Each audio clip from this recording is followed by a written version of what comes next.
Hello, good morning and good evening. Namaste. Gurubhyo Namaha, Guruji. Namaste, Guruji. Sir, good evening, sir. Namaste, good evening. Namaste, Guruji. So good way to start the financial year, right?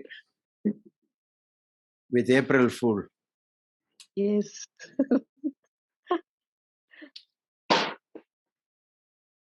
Anybody wants to tell others who do not know what is the basis for April Fool? Anyone? Confident? Nobody. I'm surprised. B.N. Rao must be knowing. Sir, you told 2-3 times, but my poor memory, I forgot it, sir. Exactly, I cannot read. Okay.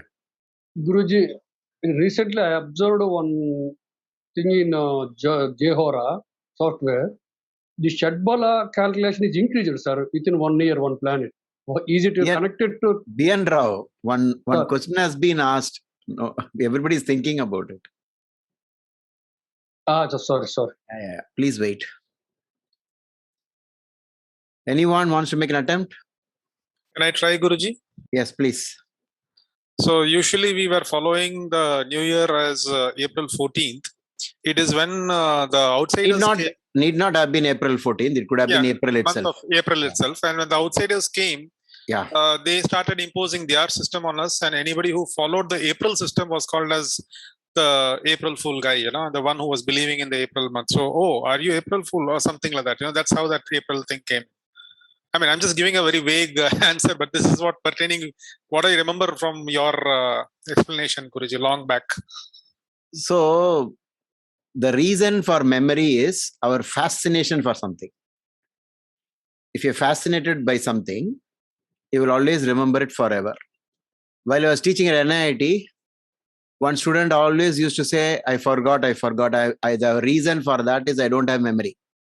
So I noticed that boy, took note of that boy. And one day,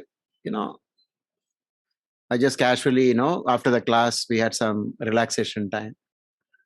And like that, we entered into some general discussion in which I said, how many of you have seen Mechanos Gold? It's a very old movie, right? And most of the students raised their hands saying that I have seen it.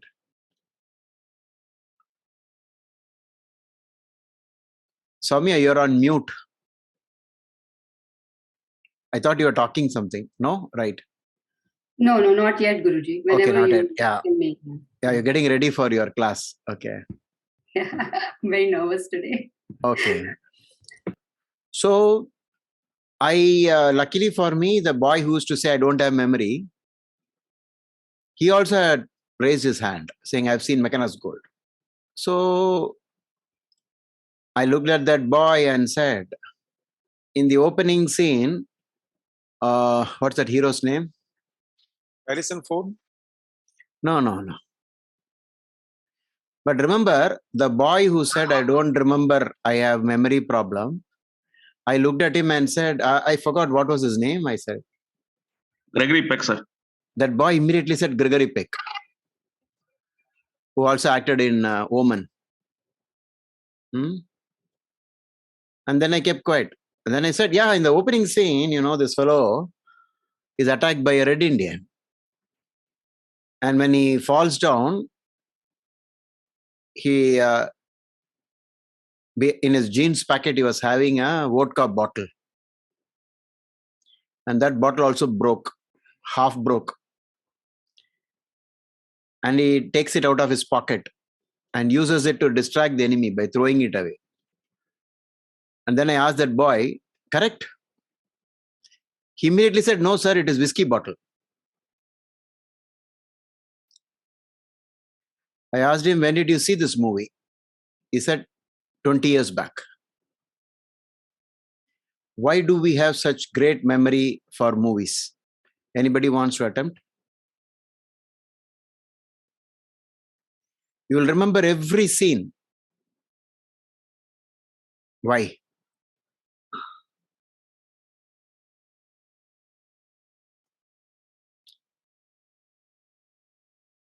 Anyone? Because of screenplay and also the we concentrate more on movie while we Why? watch. Why do we concentrate? We are engrossed in this. No? We are We're engrossed. fascinated by it. We are fascinated, engrossed. There's no exam at all. Nobody's going to ask you exam, right?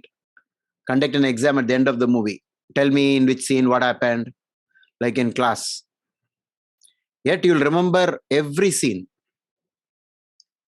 Today, out of 1,000 movies, if I show you one scene from any movie, you will tell me what is a movie.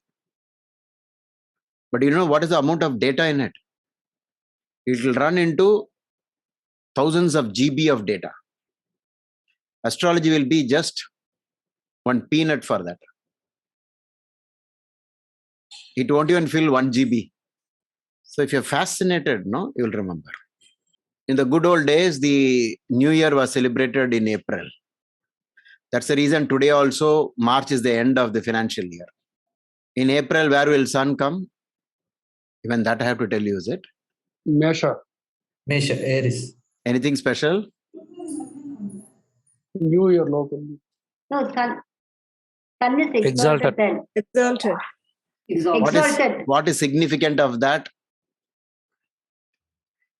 So where did civilization become very strong, and when did history get recorded? Who recorded history? Was it Indians? Who ruled the world in terms of knowledge? Who invented the most? Who discovered the most? Indians. No, the Westerners, the British. Because they own the patent, sir. They want to? They own the patent for most of their discoveries. Patent comes later, but they were very inquisitive. They were bold people who went out to the world. They conquered the world. They ruled the world. So they were the ones who wrote history. So when they formed a calendar, that calendar became across the world the same calendar. Which is a universal calendar, Gregorian calendar. So whatever they say is the law of the world. Even today, English rules. Look at this page, everything is in English. Do you see Hindi? Do you see Tamil? What happened to all the hundreds of languages? Most probably, it won't be there. So, in the good old days, New Year was only April. Why? In the temperate countries, you can see the winter ending and summer beginning. All the ice will melt and the ephemeral plants, everything will come back to life. Suddenly, you will see flowers, you will see activity, and you know it is the beginning of the year. That is why the sun is exalted when it comes to Aries. It melts all the ice. No activity for so many months, suddenly activity. Once water comes from the ice, what happens? It forms into rivers. And river will flow, and civilization is connected to rivers and water. Wherever water was, there was always civilization. That is why all Indians consider rivers as holy, because anything that helps them is considered holy. Where will they get the water? There's no technology to dig wells. And river is free. It just comes. How does it come? It comes from somewhere. God knows from where it comes. We cannot find the source of rivers. So, in the Western world, in Great Britain area, all these places, Romans, the Greeks, all these people had April as the first month. But the king noticed that for Christmas, people are coming from far off, going back. Then again, they're coming back for New Year celebration. 2 visits, lots of expenses. So the emperor, it seems, told, let's change the New Year to January, keep it close to Christmas. And he announced. In those days, no WhatsApp. So the people in the village did not know that the king had announced. They were still thinking April is the new year. So with using the courier service, they sent, the city dwellers sent gifts to the Mafsal people, villagers. In the box they wrote, April Fool. Don't you know that the king has changed the new year to January? That's how January 1st became the new year. Okay. So that is the reason for the April Fool. Anybody has heard of this before? No, sir. Okay. So you'll not forget this April Fool's Day. You have understood their logic for April Fool. So let's start the class with a prayer. Who wants to do the prayer? गजाननं भूतगणादिसेवितं कपित्तजम्बूफलसारभक्षितम् उमासुतं शोकविनाशकारणं Namami Vighneshwar पादपङ्कजम्. Thank you. Let's pray to God so that we don't have any obstacles while we do this class. So every month we'll have one presentation done by students and we'll have discussions on that. And today Saumya agreed to do a session. And what is the topic you have chosen, Saumya? Srivatsava, because we have now two Saumyas, one Dr. Saumya. Yes, Guruji. So, can you hear me? Yes, Yeah. loud and clear. So, I have selected a very difficult topic, but I learned a lot. And I will definitely need, we always do need, but I'll definitely need your guidance, Guruji. But the topic is relationships, separations, basically. And keeping Navamsa reading as an important factor. So can I share my screen? Yes, before that, I would like, I would like to encourage other students. What happens when you start making presentations or writing an article for any magazine, you want to publish, you become very serious because you're putting down in paper. And everybody is going to listen to you. So then you start searching for more and more information. So after getting my first book on astrology, in the third month, I wrote an article to Dr. B.V. Raman, the editor of the astrological magazine from Bangalore, the then most famous magazine of astrology. And luckily for me, the first article that I sent him got published. And after that, there was no turning back. The reason is when you try to document something, you will become very conscious, right from spelling mistakes. Okay. Then you look around, is this enough? No. Let me edit it. Let me make it better and better and better. So that's the beauty of putting it in text. So I encourage everybody to get ready with your own topics and you will really enjoy it. You will become lot better than not doing it. You become serious with astrology. Okay. So now I have permitted Saumya to share the screen. I have adjusted the time to 7:30, keeping in mind the daylight saving in places in USA. If this is all right, you let me know. Otherwise, we will go back to the 8 p.m. Indian Standard Time, which is half an hour later. Okay. It almost has come to the same time. It's almost like 7:57 now. It's close to 8. So, Saumya, you are permitted.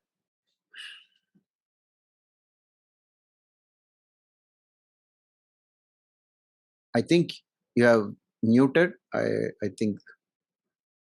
Please unmute. Yeah, can you see the slideshow? Yes, of course. Okay, because for some reason I don't have my setting correct. relationship and separations. Beautiful. Beautiful design. Thank Because you you Guruji. have the hand of love you have kept above the seventh house itself. Yes, yes. In the horoscope, the seventh house is the navel area. Yes. Okay. Our beginnings. Why is Brahma coming out of Vishnu's navel? That's how a child is born. That's where the creation happens. So seventh house is the reproduction house. So if seventh house has malefics, then trouble in marriage. Okay, very good. Very good selection. And in the photo that you kept below, okay, please forget the April Fool Day, because now it is the first day of the year, financial year. We are looking positively at it. So we wish the man and wife who are now in opposite side will turn to look at each other very soon after Saumya makes the presentation. I hope you have a slide in which they turned towards each other. Okay, that will be the objective. Guruji? Yeah. Yes. Yeah. Not today, but yes, I did have a lot of charts, so I'll cover that. So okay, please continue. Yes, thank you. Hello everyone. So I want to put a disclaimer. I'm also learning, so please forgive me if not everything will be clear, because this is a very vast topic. And also, like Guruji said, under this topic there can be such a range where it's not necessary that the separation will be permanent. People come back, or the marriage or the partnership works. But for the sake of this presentation, for this session, we're only focusing on separations because it was in itself very vast. But as we go along, later in this series, we can always do those charts as well. But I was quite amazed. It was eerie how much the knowledge from 5,000 years ago was still applying to charts of today. It was unbelievable. So I will be sharing whatever little that I've learned. It's a very, very vast topic just in itself, relationships in itself, but I'll cover a portion of it today. So what does marriage mean in astrology? And Guruji, please feel free to correct or add, marriage in astrology is not just having a social wedding from a chart perspective. It is also not just the one that court or a judge approves. So these two, of course, are the definitions of a marriage. But from astrological perspective, it can mean a commitment, mostly like a physical and an emotional union with a partner for a reasonable duration. It should be like a reasonable duration, not like, because now in the modern world, in the modern society, you can have multiple, short-term, relationships and affairs. Those are necessarily not, you can't really discard them, but you can't count them as a marriage either. But people also have live-in relationships and long-term relationships. So that, from astrological perspective, will count as a marriage. So keeping that in mind, and then it also means producing fruits of the marriage. Sometimes, depending on different societies and culture, it's very common to have children without an actual legal marriage or a social wedding, or to have marriage at all. So that's why I wanted to kind of highlight that's also something that I had to keep in mind when I was reading charts. And yet the shlokas were absolutely like bang on and matching. So that's something we want to keep in mind. The other thing that I've not listed here is that a lot of our shlokas are based on a person having multiple wives. Usually it's from the perspective of a male. But in the female horoscopy chapter in Brihad Parashara, he categorically talks about how everything that's applicable to male will also be applicable to females.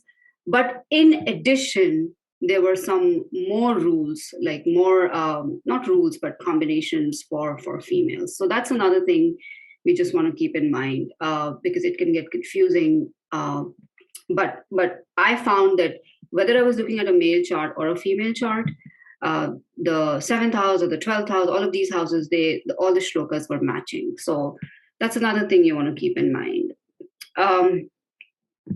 What does separation mean?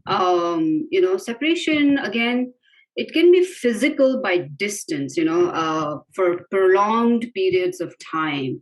If someone is, gone for work or is deployed in an army, situation and is away from the partner for prolonged periods of time, that should also show up as separation.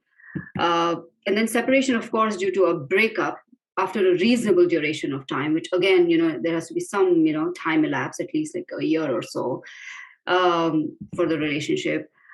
Does not necessarily have to be a divorce. Again, especially if the relationship has a child, then it will be considered as a marriage and then a separation.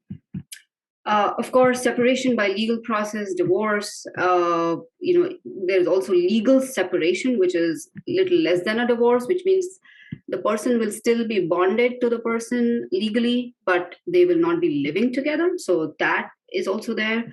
And then separation due to diseases. And Guruji, feel free to add here, but I saw a chart where, if you're unable to have proper marital relationships or union, then that is also a separation. So today I have 8 or 9 charts, but we will not be able to do justice to them. So I picked up 2 charts, but I actually studied 8 or 9. And as we analyze it together, I'm not going to mention whether these are divorces or separation by distance or separation by, disease, or the last one, like separation due to death. But we will study these 2 charts, and together we can come up with the analysis of whether it is, which type of separation this is. Any questions so far or anything? Saumya, sometimes, yes, in case of childlessness also, it was a seed for separation. Yes. In most cases, in India, when the male-dominated society, when they find that the wife is not able to bear a child, usually in those days, it was always almost arranged also. The wife, the wife's family will offer, they themselves will come forward and say, you can think about one more marriage. Because they feared that if there is this childlessness problem, they may completely give up on their wife. So that was also one of the reasons. In my own, I've met many clients who divorced their wife only because of that. Okay, True. So keep that in mind also. There is a possibility. But today things are changing fast due to IVF and all these methods with which a loving husband, can help the wife cross the hurdle. Correct. Guruji, one question I had was when I was reading it that earlier, they were, like you gave the example, they could have multiple wives, but they were not really leaving the other wives, like kings had multiple wives. So will that show up as separation, or it's just having multiple spouses? That was a bit confusing. I don't know if it will show. We will do one thing.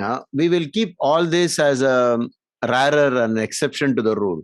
Let's not bother about that. We will consider today's scenario, and we will do the general thing rather than picking up on some, because some of the yogas, positive yogas in the chart, whenever they, some nice combinations are there, you will see that Maharishi Parashara says the person will have multiple marriages.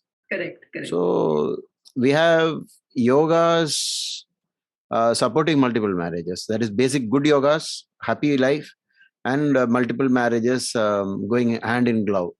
But all this we will take it as an exception and just drop it. We will go with the regular thing that is happening in the world. So let's not waste precious time discussing the rarer events. Correct. Like, for example, definitely some of us are going to ask, what about gay marriage or this marriage or that marriage and all that. Let's not, let's do this, which is happening 99%. Okay. Right. Okay. So the important houses, of course, the entire chart is important. And as Guruji always says, we have to use the stack up method. and we have to see the chart in totality, always go from general to specific. So all those rules apply. Nothing changes.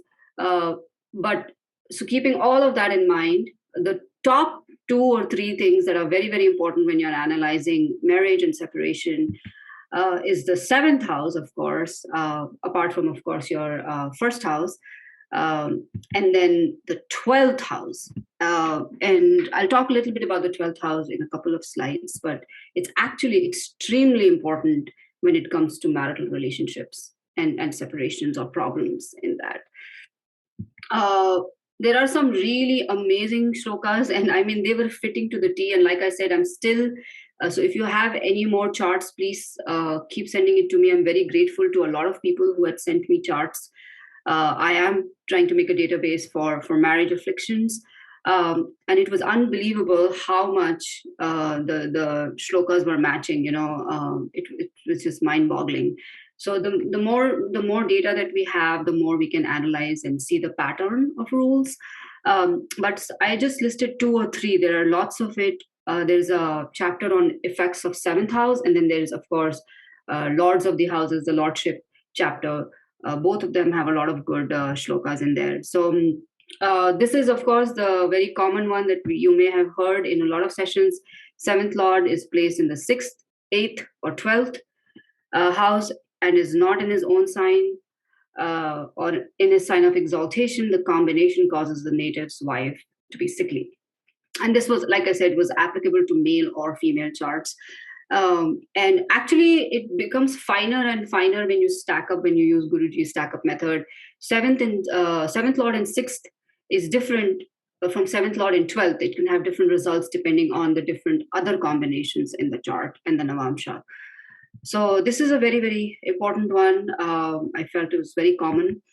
The second one that I felt was quite, seemed to be commonly occurring was if the 7th Lord is in a sign of debilitation or in a malefic sign and is together with a malefic planet, and there is a Navamsha of a eunuch planet in the 7th house, the native will have 2 wives. So I actually have an example of that. We will do it today. It was fitting to the T. So this is another very, very important one. Then if the 7th Lord is placed in the 6th, we covered that, will be sickly. The native is, so specifically the 6th house, the native is inimical towards her because it's basically your enemy house, your house of enemy, debts, and diseases is getting connected to your partner's house, 7th Lord. Another trick I think that Guruji had taught us and is also mentioned in BPHS is that you can always keep the Lagna as the 7th house and then observe the original 1st house. And that is the perspective of the spouse. So if I have a native's chart and if I put the ascendant onto the 7th house and I observe the 1st house and the chart overall, then that's like the perspective of the spouse. That's like reading the spouse's chart. So that is also extremely useful and it definitely reveals. Saumya, yes. This have you observed this same thing? 7th Lord is placed in the 6th house in case of Navamsha also. Have you come across? Yes, and I didn't mean to mention this, but sadly it is actually in my Navamsha too. So the 7th Lord is in the 6th in my Navamsha. So, and I did go through a separation 2 years ago. So yes, to answer your question, yes. I don't know the example charts today have that or not. Maybe actually one of them does. So, but I'm not going to mention what type of separation it is. But yes. Last month I saw one of the chart that one was having a 7th Lord in 6th in Navamsha. He also gone through separation. Yes. Yeah. So, what actually I wanted to ask you is on what particular cases, not all 7th Lord in the 6th in Navamsha would lead to separation. There may be some particular pattern that you might have observed. So I was interested to know that. Can we do one thing? I mean, a request to students. Till she finishes her entire presentation, if you have something to say, type it out in the chat, because I'll be copy pasting the chat also in the video editing. And towards the end, we will all spend time with the whatever has been typed. And we will ask Saumya or the rest of the class to participate in the discussion. Saumya was going very well, and we find that it was interrupted.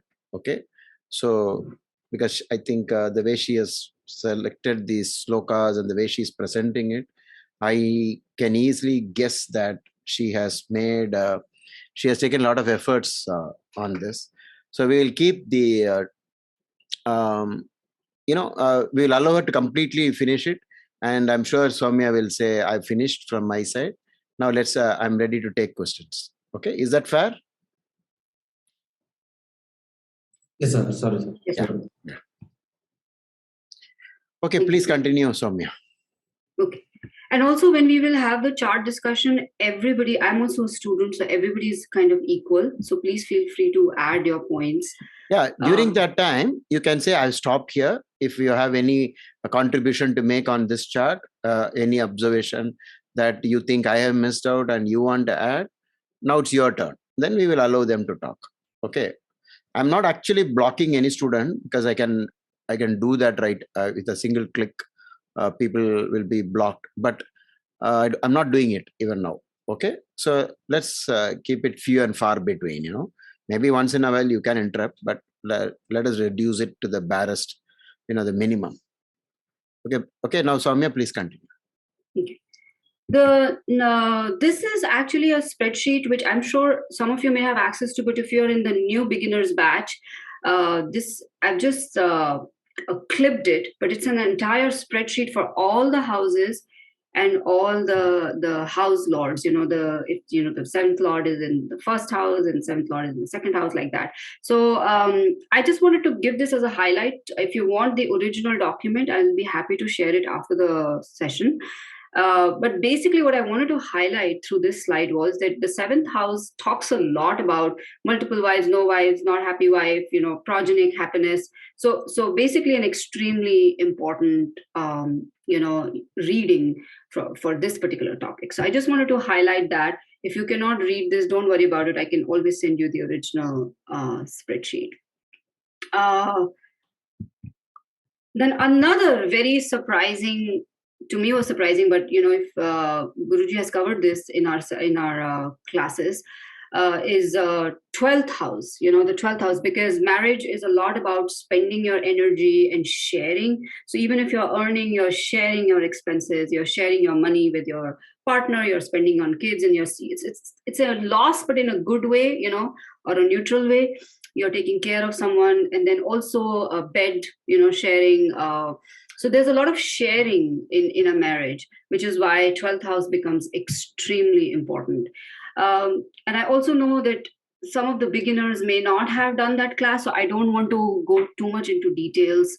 But Upapada Lagna, which is a Lagna, extremely important. It's an extremely important concept for studying relationships and marriage. That is actually counted from the 12th house. So it's a special type of Aruda Lagna. This is not very difficult to calculate, but I don't want to cover it here because Guruji will do it in intermediate classes. But what I'm basically trying to show is that the counting for Upapada Lagna starts from the 12th house, because 12th house is so important for sharing and marital relationships. And also it's like the Upapada Lagna can show you about your spouse. It tells a lot about your spouse and how Upapada Lagna is in where it is in the chart, and Upapada Lagna and the house next to it. These two will be very important, and they're kind of tied to the 12th house. So, but in general, as just if you are to study only the 12th house, even if you don't know yet how to calculate the Upapada Lagna, 12th house, it talks very specifically about pleasures of the marital bed, continuity of the happiness through wife to last. It plays a special role through whether you will have marital happiness or not. And then it also talks about Navamsa. So I've also seen that the same effect maybe in the Rashi chart and may also be in the Navamsha chart, or may only be in the Navamsha, but it will still work.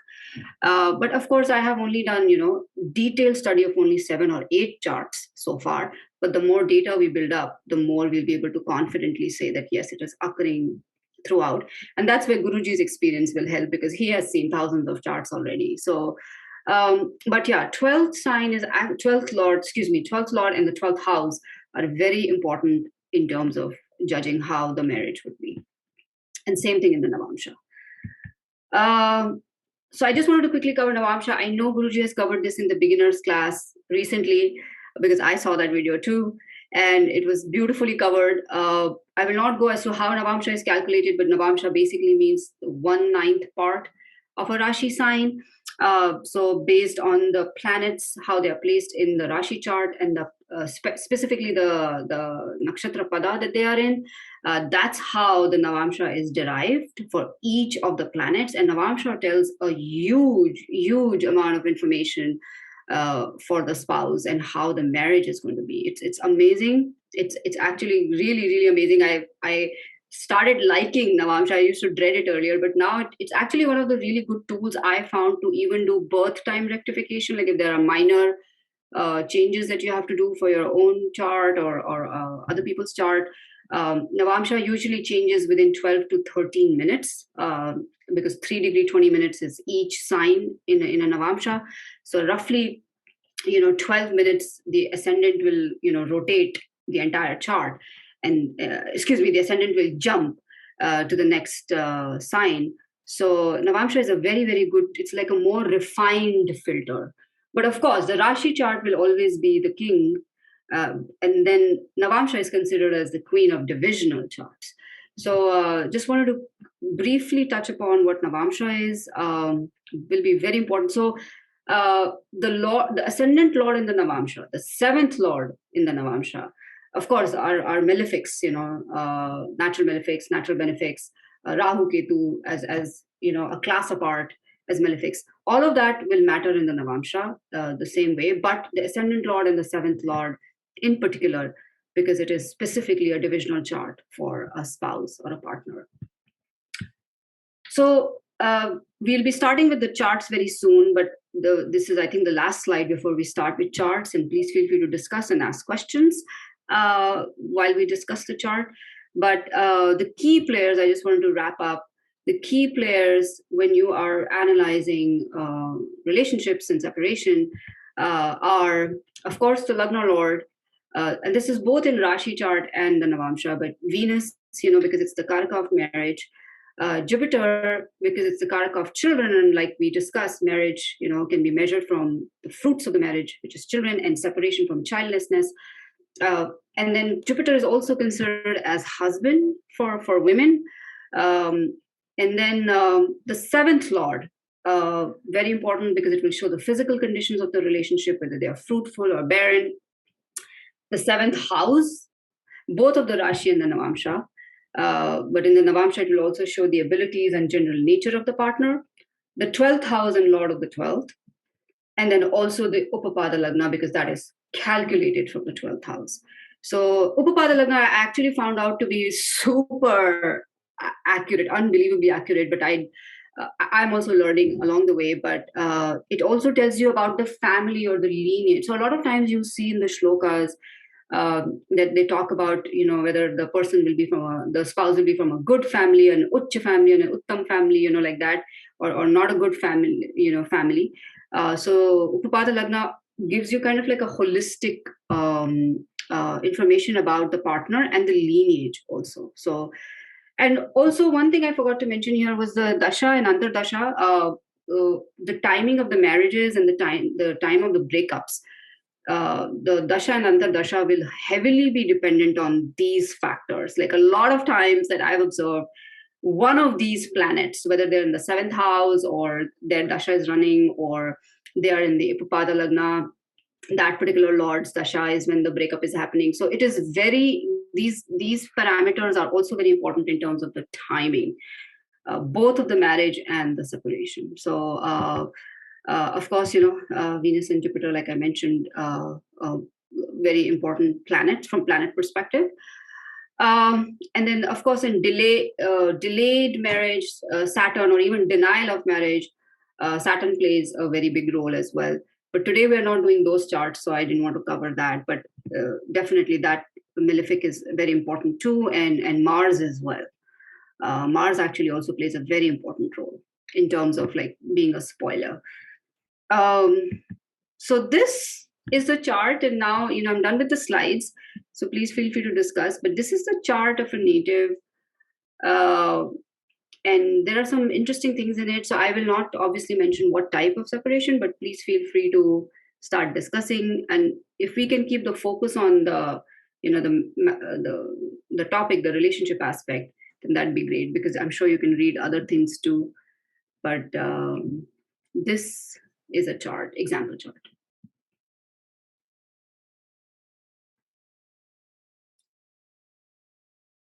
The only thing is the discussion allowed now? Yes, students please. can participate. You're inviting, Yes, please. right? Okay. Yes, please. Yeah. So now what system will follow is you raise your hand, and then one by one you take your turn. Okay. So right now nobody has raised your hand. Yes. So Ashwath, Manjunath first. Saumya, as you were mentioning, seventh lord in the sixth. If I'm correct, the Venus, this person is started with Venus dasha, right? Venus and Venus period. Who is the seventh lord? Am I audible? Yes, yes. So what I was mentioning earlier was, whenever the seventh lord in the sixth, my observation is that the dasha also should support. In this case, Venus dasha, seventh lord dasha started, and it is gone to sixth house with the Mars, and so also along with the eighth lord Mercury, right? Where is D9 here? In the D9 also, seventh lord has gone to sixth.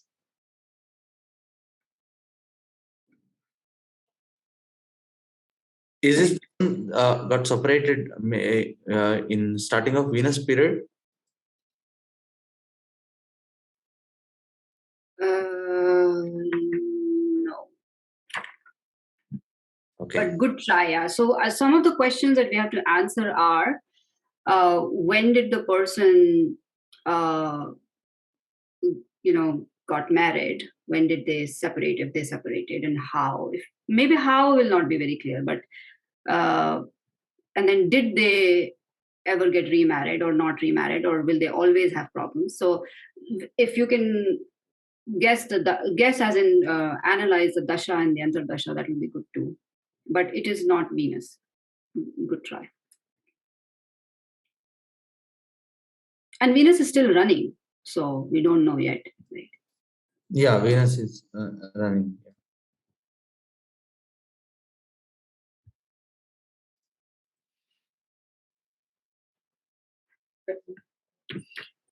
Sometimes I also use this language. Venus is running or Rahu is running, but somehow nowadays I'm trying to give up on that habit, because it sounds very odd to say somebody's running. So instead we'll say the person is in Venus Mahadasha. Okay.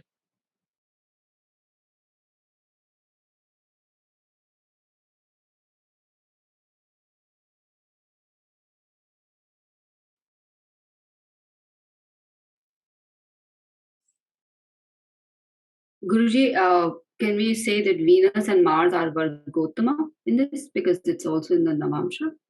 Is that correct or no? Yeah, because if they are holding the same spot, then it is Vargotama.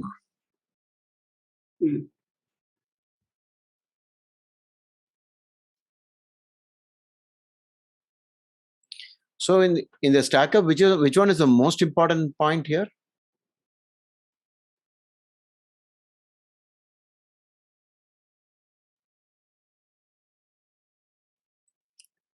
Others are waiting to talk. BN Rao wants to say something. Lord in sixth. BN Rao, you have raised your hand. Sir, I want to ask something. To say something or sir. to ask? I want to ask something to madam. Okay. Ask, sir. If seventh lord in sixth, any benefic aspect on that lord, what is the effect? It will nullify the effect? Rao, we are discussing a chart. So be focused on the chart. Okay. Okay, sir. Yeah.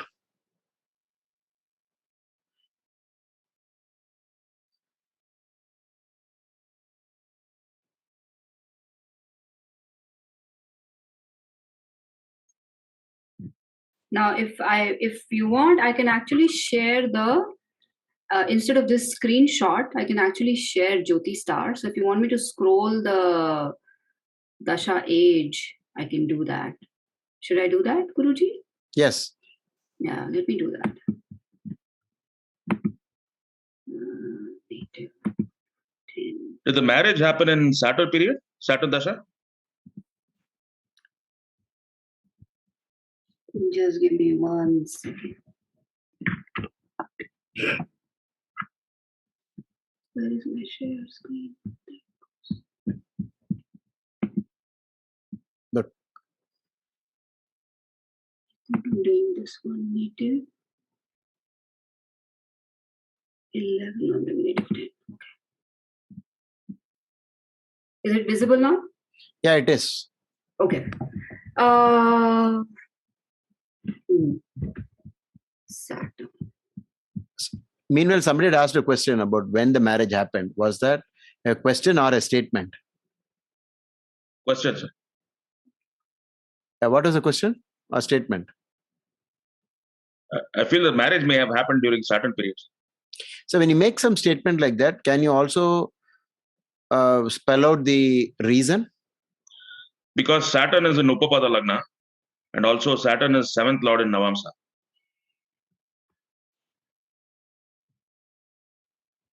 Saturn marriage is too early. So in Saturn Dasha, the person got married. That's your statement. Yes, sir. That's before when? 1992? That's age like age 3 or something. 4. Oh, okay. Oh, that was the okay. So the person's nakshatra is Anuradha. Correct, Guruji. Anuradha, the child would have begun with Sunny Saturn on Dasha itself. The opening Dasha was Saturn because moon is in 4 degrees, right? So after 320, it becomes Anuradha first pada. So the person's opening the okay. You have to consider the age. Okay, common sense also. But the truth is sometimes it works as sexual experience even in childhood days. Unfortunately, these things still happen. But these are all rarer situations and we cannot discuss this because nobody is going to know.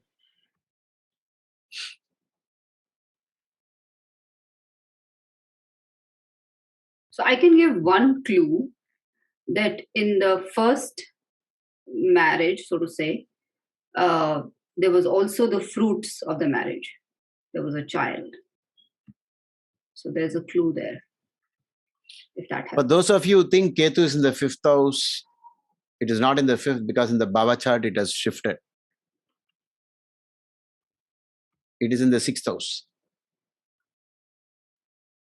So now we'll have to keep an eye on Ketu and Rahu because now Rahu occupies the 12th house. Is that right? Yes, Guruji. Yes. So can we say, in that case, can we say that Venus is in the Rahu Ketu axis?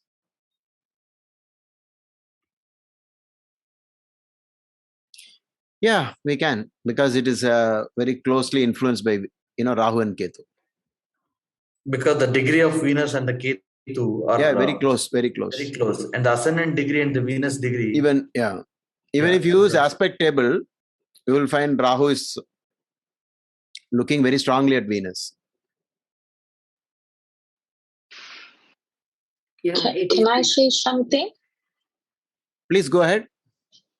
I'm really not sure, but I'm just looking at the Rashi chart, and the seventh house from the ascendant, Jupiter is in the same house as the sun. Isn't there combustion then? And Jupiter is this karaka for spouse, for female. So does that signify that there's potential problems? Yes, you can say that. And moreover, Jupiter is a family planet, second house lord, also the lord of children. But the fact is that in the Baba chart, Jupiter slips into the 8th as fifth lord in the 8th and second lord in the 8th. Whereas Sun remains in the 7th house.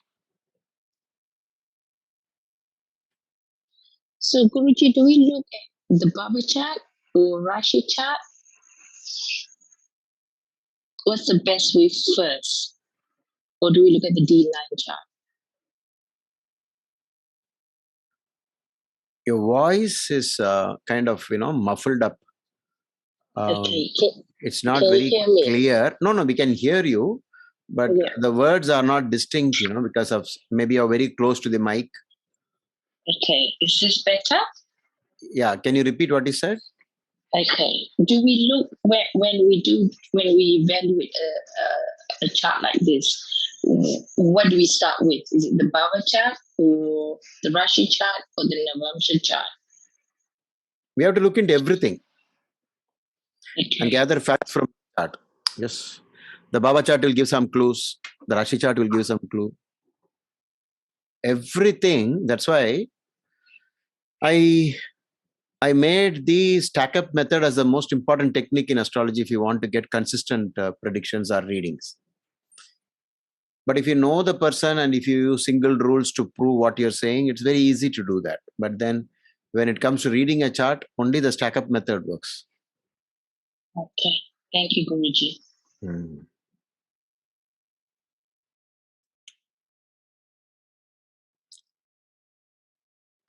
So what do we do next, Saumya? So Guruji, in this one,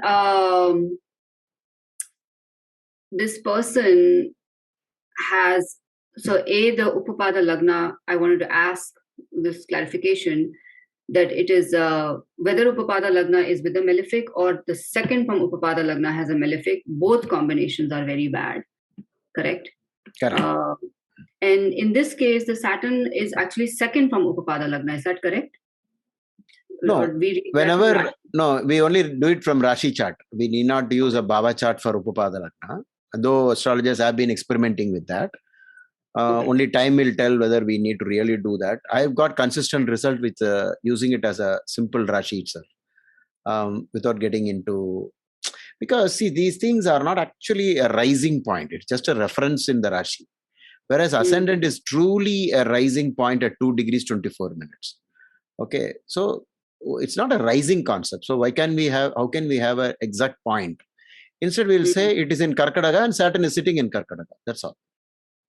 So you have fulfilled the rule that there is a malefic in the Upapada Lagna. Correct. And then Lord of the 7th is in the 6th, is in both charts. So that was something that was important in this chart. More than that, the Lord of the 7th is in the 6th with the 6th Lord. You know, 7th Lord in the 6th can be 1/12 of the world's population can have 7th Lord in the 6th. How many in the world can have 7th Lord in the 6th with the 6th Lord? One more parameter. 1 out of 144. Because you added one more parameter. So it will become 12 into 12. Everybody's understood this idea? See, it's like if I ask, raise your hand, those who have 7th Lord in the 6th, 1/12 of the world's population will raise their hand. Okay, keep raising your hand. And now I'm going to ask one more question. If this condition doesn't satisfy, put down your hands. While the 7th Lord is in the 6th, it should be with the 6th Lord. 143 hands will go down. You understand? So, and how many of them will have Venus and Mars so close? It's not an ordinary conjunction, it's tight. 6 is enemy, 6 is divorce, 6 is court case, fighting, Shatru. The spouse becomes the Shatru.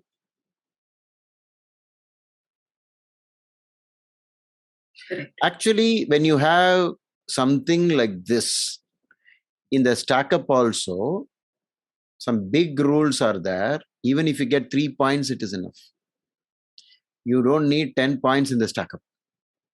Something as big as this. Okay. Then, of course, you can go to the D9 chart and find out more and more. Can you find out? Even in the D9 chart, the Lord of the 7th is in the 6th house. Sorry, I just joined Guruji. Sorry, Saumya and team. You can always go through the recording once I put it up on Patreon. Yeah, and if you are a YouTube member, it will always also be available on YouTube in membership. Okay. Yeah, sure. I mean, yeah. And also from Chandra Lagna, Guruji, the whole thing repeats because moon is in the ascendant. So now you say whatever was there from ascendant is also from the moon, because moon and Lagna are very close to each other. So everything that you say from Lagna gets repeated through the moon also. One more reason why it is so strong. Now even from the moon, the same thing, like 7th Lord and the 6th with the 6th Lord. Sir, I have a doubt. Yeah, where is, one minute, where is Venus and Mars? In which nakshatra it is? Ashwini. Ashwini. Can you add an extra point because of that? Ketu nakshatra. Ketu. Yeah, it is a Ketu nakshatra. Is Ketu very supportive to marriage? No. Why? It gives detachment. What is marriage? Attachment. Correct? Attachment. It is opposite of that. And this particular Ketu is the beginning of a fire sign. It is a fire and then Ketu. Of course, if you look at the Ketu's position, all the Ketu nakshatras are in fiery signs because equidistant from each other. So Maka also is in Leo and Mula is in Sagittarius. So lot of fire element is there in Ketu. Kujavat Ketu. Ketu is Mars. Ketu is like Mars. Mars is the red one, the red planet. He is one of the, like violence, bomb, all that blast, fire. So Mars' own house and Mula Trikona is where? In Ketu Nakshatra zone. The first 13 degrees, 20 minutes belongs to Ketu.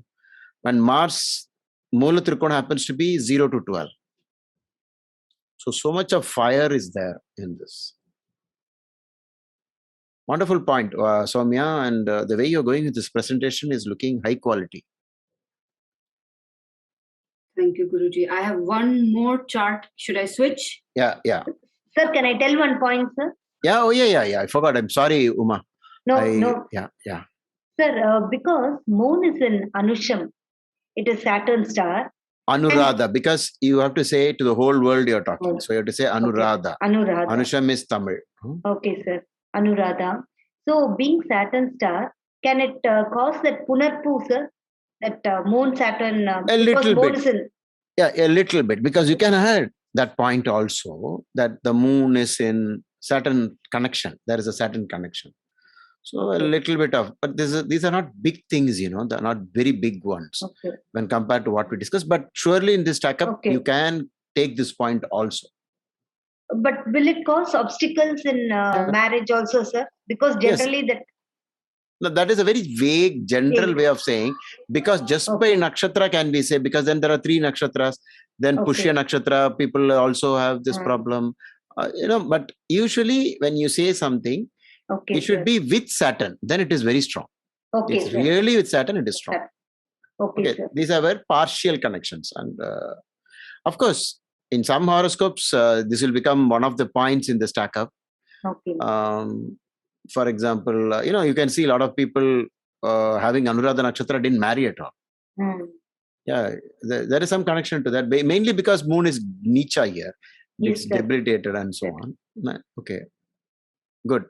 Anybody else wants to say something before Saumya flips to the next one? Yeah, I have one point to make. Yes, Arun Krishnan.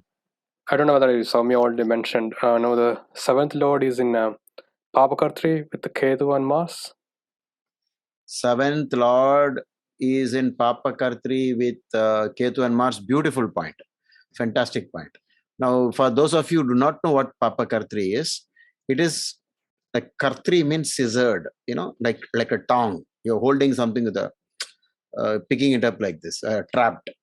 So if you take a photo of the sky when this child was born, when this person was born, Venus will be in the middle and Mars on that side and Ketu on this side. The poor, Venus, which is the lady, weak and obviously, more to do with arts and music and all that, has got nothing to do with fighting and violence and all.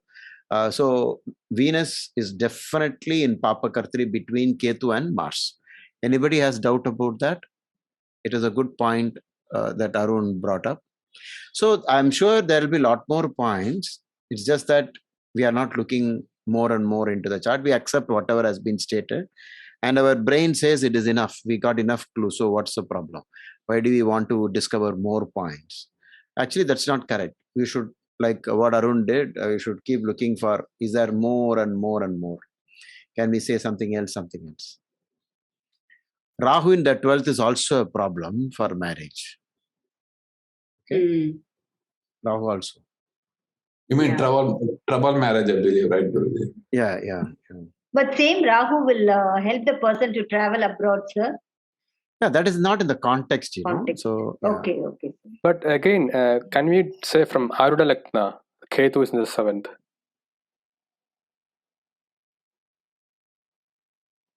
How? From Arudha Lagna? Oh, Arudha Lagna. Okay. Good. Nice point. From Arudha Lagna, Ketu is in the 7th. Or Arudha Lagna has Ketu and Rahu. Definitely a point. What is the difference? What is the difference between ascendant and Arudha Lagna? Arudha Lagna is how the world perceives you. So the world sees you that your marriage has failed. Okay. So sometimes Arudha Lagna is so important. Of the Pada Lagnas, Arudha Lagna is the most important Lagna. After that comes Upapada Lagna. Only two are very big. But every house has a Pada. So you have A1, A2, A3, A4 up to A12. Arudha Lagna. A1L, A1L, A2L, or however they do it in the software, we do not know. So you have a 7th house for the 7th house also, you have an Arudha Lagna. The method of doing the Arudha Lagna is the same. No difference. Same rule used for all the Lagnas. But, these are, again, if you want to tell frankly, these are one more point. Why do we do this? With more points, it will become more fated to happen. If less point, you can bend it, you can change it. But if too many are there, you won't be able to stop it. Okay. So I have one question, sir. Sometime back, I think Saumya shared one screenshot with the lords of houses in different bhavas. Is that from BPHS? Yeah. She has taken from BPHS, but I think she has used. So a lot of people worked on this Excel sheet, and they used red font, green font, red for bad and green for good. In every batch, somebody contributed to this kind of Excel sheets. And Saumya actually showed that. It's taken from BPHS Volume 1, Lords of Houses in Different Houses. Right. Okay. It's a very good information. All of you must have it as a ready reckoner on your phone if you have some method to store this. You can create a WhatsApp group and for sharing only these 4 documents or 5 documents in PDF format. suddenly you are caught without the book, you want to open the PDF and see, you can always see very good whatever Maharshi has given in lots of houses, in different houses. I have used it to the maximum, to tell you the truth, in my 30 years. Okay. Maybe if Saumya is willing, I cannot ask her to donate it to the class.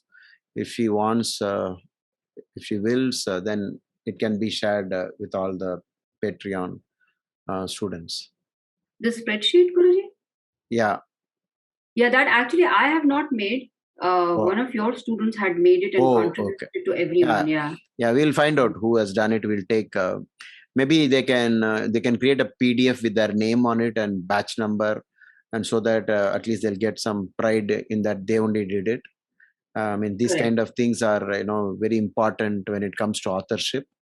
We should value their hard work and always quote the people who have done it. We will do that. We will ask who has done it. It's either Prasad or Radha. I'll have to find out. Yeah. Saumya, can I ask a question? Saumya, here I want to ask, what is the reason for separation? Here, Venus and Mars are tightly conjunct. So is it the case of cheating? Like cheating of the spouse? Very, very good guess. So actually, maybe now I can tell before we switch to the other chart is, so this person is actually married twice, one astrological marriage and one legal marriage. The first marriage, which was not legal, but allowed. The person, the spouse was actually quite aggressive and violent, but not to the point of physical violence, but it was getting there. So this person they finally separated in Mercury Mars, but they had the child, and just when they had the child that year, separation had kind of already started and it finalized within 1 year. So that was the reason. But the second marriage also actually, did you guess the cheating from Mars or from something else? Venus and Mars, because Venus and Mars are very close together. When we have this kind of combination, then generally it is like it is a combination of having multiple wives or sexual aggression, probably. Yeah, is it there in the Parashara book? Yes, it is. Venus Mars actually is a very interesting, very dicey combination, and depending on the house also, it can make a lot of difference. So in this person, the second spouse is actually a cheating husband. That is already known. So the reason why she came to me at that point was to find out if she will have a second divorce or not. So right now they are together, but that is the legal marriage. But yes. And maybe this person also, from their chart, I also feel like I have not said this to that person, but I think this person also has more like lustful, right? Yeah. 6th house, yeah. So Venus and Mars. I was just going to say on that, Saumya, that Venus, Mars, Ketu, those three together is always like very dodgy for either like perversions or like very troubled relationships. I don't know if you remember, I think it was you who showed us the chart for, was it Ted Bundy who had that Ketu, Venus, Mars? Yeah. So I was going to ask if there was any history of abuse or sort of if the native had done sort of anything strange sexually. I don't think anything. So I think in Ted Bundy's case, it was Ketu, Mars, and Moon was also there. So his mind was very afflicted as well. This person actually is a very intelligent counselor, like a psychologist. That's their profession.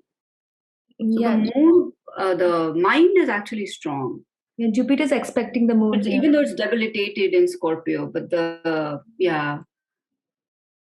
because it's towards Purnima, right? Here, I think I mentioned earlier also, the Guruji, that whenever, I mean, it's my experience, it's not mentioned in anywhere, that whenever the Saturn is in Karaka Rashi, the person, he or she will have a definitely a second affair or a second marriage or an affair just by Shani itself, regardless of any placement of Venus, Mars. Just forget about that. If the Shani is placed in Karaka Rashi, somehow that person will have an extramarital affair or a second marriage. In case of Ted Bundy, it is a Vakra actually, Shani. I'm not seeing why it is not mentioned in anywhere, in any book. But I have seen so many charts, like 50 to 100 charts. In that, like 30 or 32 charts have the Shani in Kataka Rashi. I guessed it. You have a extramarital affair and everything. They approve, they accept it. But I don't see that reference in any book. I don't know, Guruji. You have to guide us. How many of our horoscopes we see, we cannot form a rule. Because even if you say, I have seen 100 horoscopes, it will be very small fraction considering the possibilities of horoscopes. So unless a Maharshi has made that statement, we cannot trust that statement. But because of your experience, you may have made this rule that whenever Saturn sits there, because these are very general rules, because Saturn sits there for 2.5 years, from morning till night, and to say that all of them will have the same type of experience is quite general in nature. Whereas what really happens in our life is only based upon ascendant and so many other factors. Maybe you can use it if many more years after you make this statement, like how science develops, how they do it in science. Then you test it. This is a hypothesis you have made. Then in science, the method is then you test the hypothesis and collect data, and you have not just 100, you have thousands of horoscopes where all of them have a peculiar lifestyle. Then only we can make a rule. Otherwise, you can say, I have noticed it, but you cannot push the rule to the general public, because then we know that Saturn is the slowest graha. Whereas if it was something based upon moon, then we could rely upon it more, because moon comes there quite often and it will quickly exit that place. Whereas Saturn stays there for 2.5 years. So you cannot make statements because Jupiter is in one particular house, you have one particular habit. It's almost like sun sign method. In sun sign, they say if the sun is in Aries, you are an Aries sun sign, and then you have one particular type. But you do a research, you find it is not true. So I mean, these personal things, you can develop it because you have some instinct and you feel, I've been noticing it like that. So it all depends upon their own perspective. I know a man, one of my students in class, is with me for many years. He always will say, Venus in Karkataka, always like this. People are like this. That the reason is he had many horoscopes where they had the same habit and Venus was in Karkataka. But at least there is some logic, because some classical textbooks did say that Venus in Karkataka gives a lot of affairs. I think it's something to do with the moon and Venus, because the sign belongs to moon and emotions and Venus. But I don't know how the Saturn thing you noticed. See, the problem with our own experiences, astrology is based upon this conventional method, and they are more reliable. And if you add more new rules not mentioned in the ancient textbooks, or at least you can go up to some classical textbook. I'm not saying only refer to Brihat Parashavarsa. Even if Uttara Kalamrita had said something, or Jataka Parijata had something, a little bit you can say, it is mentioned at least. And Jataka Parijata and this Uttara Kalamrita did, it is still referred as a classical textbook of astrology. Then we have Brihat Jataka. And B.V. Raman did a lot of study on planets in different signs. Like that, you can take some point and add it in the stack up. But the reality is, if you shift this person's ascendant to just by one sign, the entire thing collapses. No more this person would have had a divorce. Everything changes. So really, the ascendant is the most important thing. And meanwhile, I noticed somebody typing out ascendant degree and Venus degree is very close. What does that mean?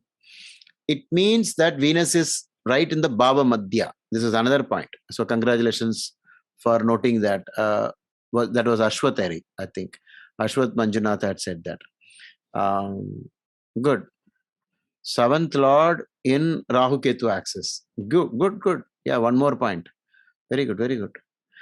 So I hope everybody will contribute points like this in the text, in the chat section, because nowadays I have started the habit of taking the text, the text portion of the chat and putting it up on at the end of the video in slow motion.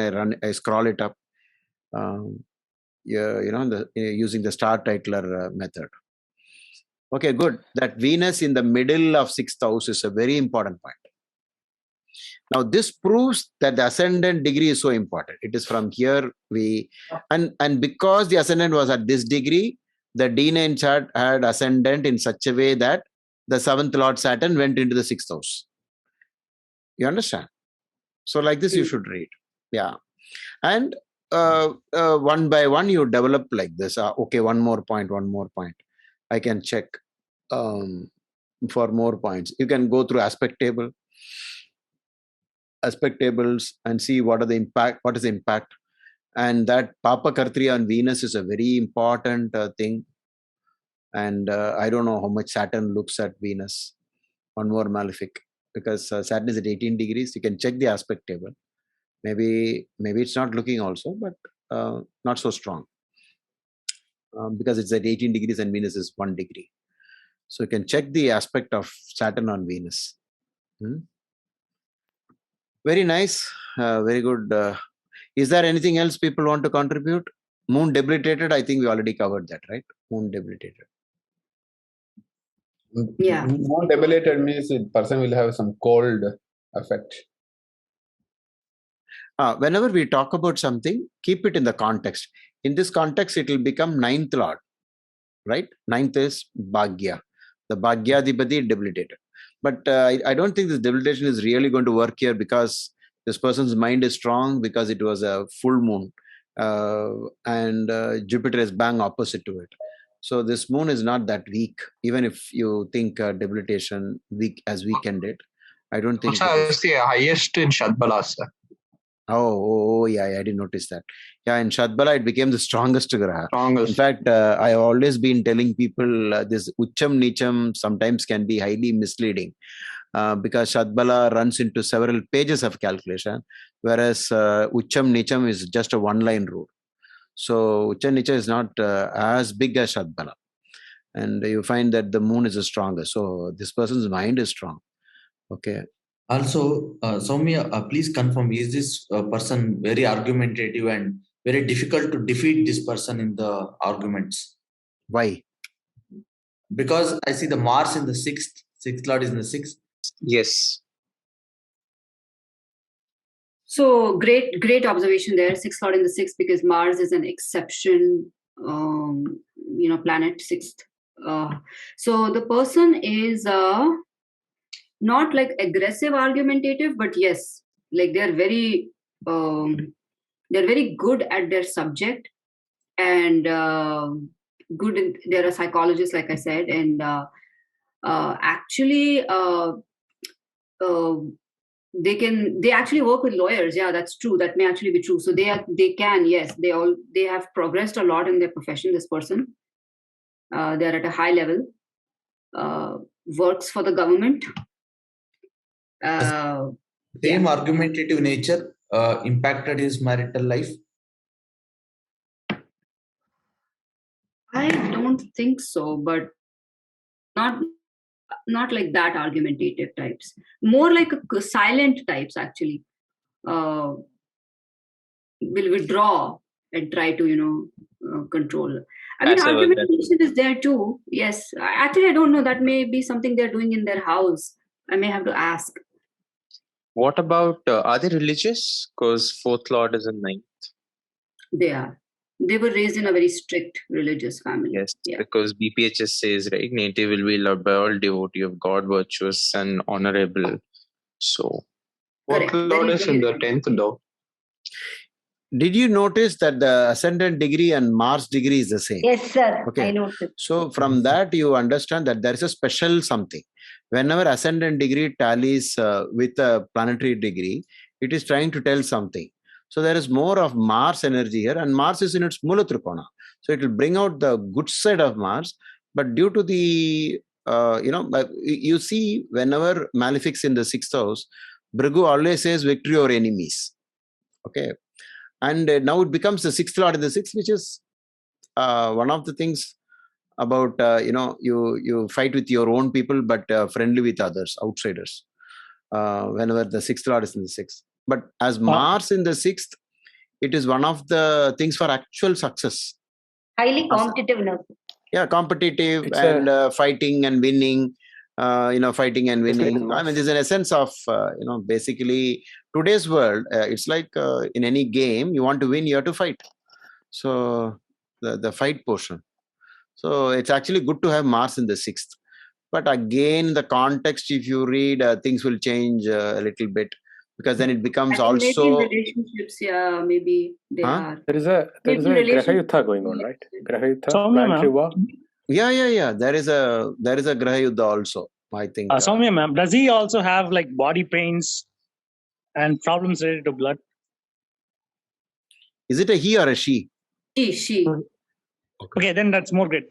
Does she have a body pain or like very painful menstrual cycles? She does have some problem. I can check again. How do we say this? Yeah, she does have some women problem. She does, but bodily pains, no. And she's taking medications. She's a counselor herself, but she also takes medication for herself for the mind, but not bodily pains as far as I know.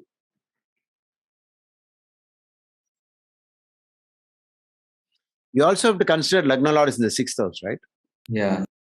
And the Papa Kartri that one of our students pointed out, in a way, they're all involved in some fight.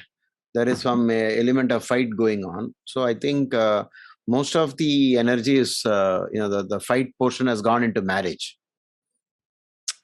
You can take it like that. Yes. And actually, there is one more very important thing in this chart, which is not related to marriage, but very, very distinct experience of this person as a child. I don't know if anybody can spot it. It is not related to marriage, but it is so distinct and unique that I thought I'll just ask, since we are almost all reading the full chart. So about what, Saumya? Distinct related to something what? very something negative. What that this person has gone through as a child.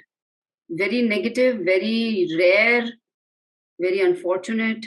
You mean like an abuse or? Yeah, Venus Mars. Not abuse. That may have happened too, but that is not something I know about. But something else, something more that other people also knew. The whole world knows. It's her father. That was something I was not able to spot from the chart, but maybe. But I don't know. Is that something related to the 6th house, like she got beaten up or accident or something like that, or Mercury being in the 6th? No, actually, this parent. Sorry, her father also is problematic to the girl. Something like that. Yeah, some accident. Maybe some accident. I'll give maybe 1 more minute. So if we have like a rule or something. No, I recommend and advise, if you make a statement, try to add a reason for it immediately. Even if it is wrong, don't bother. Okay. I think the second lord is in the 8th. Second lord in the 8th. So okay. Maybe something sudden happening to the family, or correct, going on the right. Even the 5th lord is an 8th, so maybe a sort of abortion or miscarriage at a young age. So this person lost both their parents in a car accident within the first year of birth. Both parents. So it was a sudden transformation like the family system changed, was raised by grandparents, very religious grandparents. But so that was something that I didn't catch it in one go. Can you open the Dwadamsa chart, please? And also the Karakas. No, Saumya, whoever took care of her, even Yes, after the parents passed away, they must have taken very good care. Yes, they gave very good care. Yes. To that extent that the child never missed the parents. Yeah, it was the Nana Nani, I mean the mother's mother and father. She was very close to them. Very, very close. So maybe that is why, Guruji? Yes. It is not obvious? Oh, okay. Yeah, that's why it doesn't show up. Because if it shows, the soul goes through the pang of the event, the effect of the event. So always the horoscope will show only that which has reference to our experience. If it is not experienced by somebody, the difficulties, then it will not show up at all. Because astrology is only about what you experience. Actually, sir, since you said this, one of my friend, I didn't know that she was adopted, and her fourth lord was in fifth. Okay. And I mean, very rich parents now, and they take care, and but I got to know this because I couldn't see that from the chart at all. Because the fourth lord, the fifth, almost all her planets are exalted in dignity. Shadbala is 100. Dignified. Dignified, well dignified. So when I she told me around a week or 10 days ago, so I got to know. And then I'm like, there is no affliction to the fourth house as much. I mean, the moon, she's a Aries ascendant. It's in the fifth house. Yes. So it was. I'll tell you an example so none of you will ever forget this. See, when I was a beginner, I read the horoscope of one family where I noticed 2 of the children had short-lived parents, and the other 2 children have no afflictions on the 4th and 9th aspects. I mean, the parents, matters. How will you conclude if 2 is showing short life father and mother, and the other 2 is not showing that? How can it be the same? I mean, it can't work on one parent, because if it works, if the parents live long, it is made false in 2 people's horoscope. Maybe 2 people got into orphanage, the other 2 got adopted. No. So it was an eye-opening, thing for me, because at those days I was confused about that, and even went to the extent of saying it is better not to do all this exercise because it's so unreliable. And later, after growing up, after more years went by, the first girl who had a severe 9th house affliction, she eloped with a member from another religion, and the father said, the day she comes to my house, I will kill myself or I'll kill her. Okay. And the news went, and the daughter never came back. The daughter came only on his death. Okay. Of course, she never came at all. And the second child, which is her brother said, what kind of a sister this is who ran away with somebody like that? And he ran away with another religion person, same way, after some time. And he also never came back. So the remaining 2 people took care of the parents, and they lived together. So then I understood it is only an experience and not actually the event. So don't bother even if you can't find the things, because they never felt it. Okay. Only what you feel, you've been hurt by that. I know of a family where the father died and the mother became so poor she had to go and clean utensils, and she was doing odd jobs in spite of being in a medium family, and both the daughters went through hell. And believe it or not, the 2 daughters chart, example chart of 9th house affliction. Okay, so like that it will show. And if you talk to these 2 girls about their father passing away so early, they'll immediately break down. Whereas if you tell this person your parents went away, they wouldn't even bother. Okay. Same thing with that girl, sir. As I said, I asked the question. So Never. So it's always only about how you experience it. Guruji, the parents passed away because of the Sani Dasha starting. Is that one of the reasons? But how will you connect Saturn to the? Maybe of course you can say one of the things about. Okay, I'll give you some time. You can calculate this. What is special about 10th house from parents' point of view? It's a Maraka. Maraka from parents' house, it is a second from 9th house. Okay. So, boys, men, usually when father dies, like long, the king is dead, long live the king. Like immediately after the king passes away, the prince apparent, the heir apparent will become the king automatically, which means 10th house is our karma, our purpose of life. But at the same time, if you talk from parents' point of view, it is house of death for parents. So like that, we can justify. Even event anyway has to be justified. Even if you say I was not affected or the person is not affected by parents passing away, the event should show up in the chart. So Saturn is not in the 9th, it is in the 10th house. Because of that, it has done. Maybe if you spend more time with other charts, you can find out maybe D12 chart can give you, more clues. Great. Also, Saumya ma'am can enable Karakas.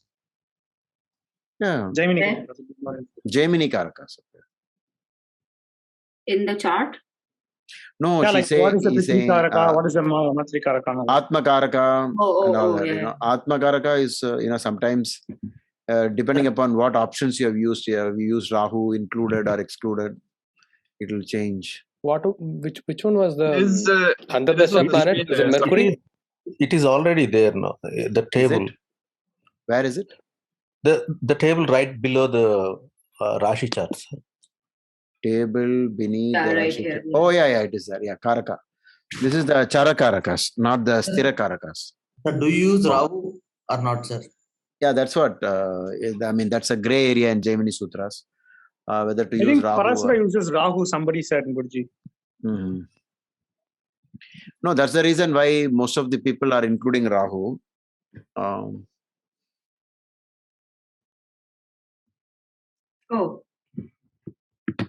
That's not what I want to do. Is it this one, Guruji? Degree plus Karaka? Yeah, that's what. It's already there. The Atma Karaka is Mercury, because Mercury is at 22 degrees. So that's the highest. Yeah. In Rahu, if you say 29 degrees, it is just the opposite. You have to reverse it. Greater degrees means you have to think it has just entered the sign. Because going backwards. Saumya, you have to do a different option, because Rahu is Dharakaraka. If you are following K and Rahu, you need to. Yeah, Rahu becomes Dharakaraka, correct. Or 1 degree, no? So it is higher than. Yeah. Is this correct? Or the degrees are gone now? That's okay. I think this is how many? 8 are there instead of 9. No, Rahu is Dharakaraka here, according to what you have given now.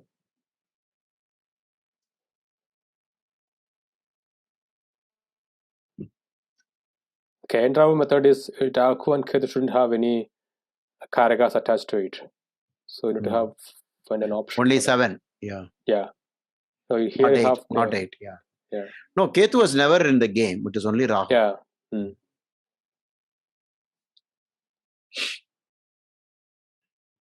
Guruji, 8th Lord and 7th is also bad, right? Mercury in this case. 8th Lord is in equal the chart. 7th house. Mercury in the 7th. 8th Lord in the 7th. And Yeah, it's correct. also sitting with father. And it's also the Lord of 11. It's 8th and 11th. And 11. And it's the sun is anyway, represented to be. No, what is the context? What is the context? In which area are you talking about? Like Lord. The death of the father, so 8th Lord being conjunct with the Karaka of father and directly aspecting the mother, which is moon itself. Some sort of relation. I'm not saying this is perfect logic, just or marriage also, since it says problem. So. Yeah. Bad lords coming to marriage house. Yeah. Correct. But for that lord to be active, we need to have dasha running, right? Or antardasha or pratandasha, something should be running, right? Dasha level to activate the 8th lord. No, actually, I think Guruji had once said that, many people consider Chalit only for, if you see the YouTube video, for very few people will say it will be Dasha related, but then I guess in this group, we all consider the Chalit chart as a permanent chart, like the permanent positional chart. For What I was trying to say is, you said 8th lord, right?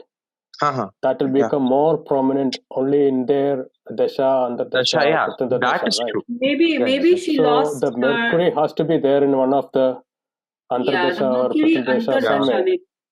Saturn, Mercury, Antardasha. I'm looking So at the if you image. actually see, there is one, right?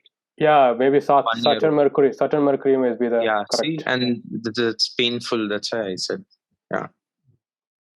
Could be, yeah. All right, so should I switch the chart? Guruji? Final chart? Okay. Thank you everyone for reading this. This was very helpful. And a lot of the other guesses were also correct, but I don't want to go into details, like their, other, Now in the from the first marriage, that child is there with whom is the custody of the child? So Guruji, in this case, this person has 3 children, and the first child is also with the mother only. Oh, all of them are with them. Okay. Yeah, but there was loss of children also in the past. Like I know of one abortion. Okay. So yeah, but that was So way. Did she get cheated by foreigners or by her own son? By own son? Maybe by brothers or something like that. Cheated. Reason, Prahlad. Make a statement. Please spell out the reason. Actually, no. Actually, Guruji, I just looked at Rahu. It's in the 12th from Baba. Okay. So mostly the spouse cheated, right? 8th from Rahu, right? Yeah, 8th from Rahu. Mostly the spouse cheated. Correct. That's what Saumya said. Yeah, spouse. The second spouse is the current spouse and is definitely cheating. Multiple cheatings. So see, Rahu from 8th from Rahu works really well. So this is called Sai Prahlad's rule. Okay. I will now switch to the other one. Native 11. Very good. You have not spelled out the name. You have it in some code. You have written it. Yes, Guruji. I'm making a separate database. I still have to add. People have given me a lot more. I still have to keep adding, but I want to. I have it stored in with notes and this different name. Yeah. Very good. Very good.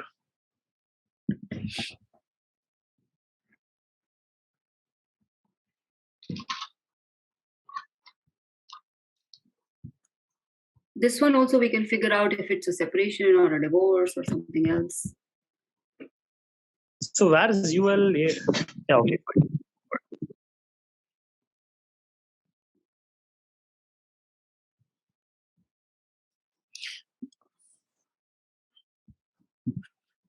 Is this a different chart? Yeah. This is another chart. This is our second chart. Okay.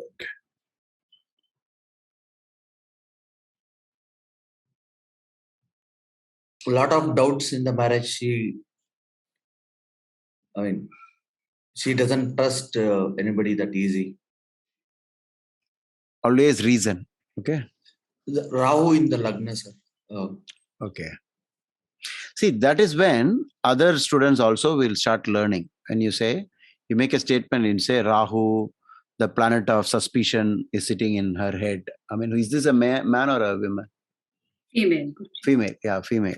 So Rahu sits, the imagination planet, the confusion planet sits in her head. And Ketu, the separatist planet, sits in the 7th house.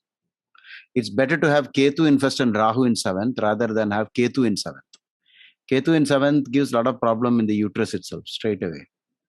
And a lot of sometimes surgical procedures, ectopic pregnancies, endometriosis, and all kinds of problems with gynecology problems.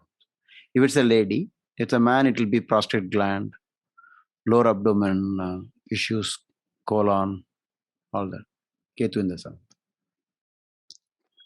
For Cancer ascendants, Saturn is a functional malefic, sir. Okay. And 7th Lord in 3rd house is Putra Dosha. And in 5th house, like Sun is also there. Okay. I think this is some. Yeah, this is a 73 chart, I think, 1973. Correct. Yeah, but 7th Lord is in the 2nd house. Ascendant and Upapada Lagna is exactly 6 degrees, sir.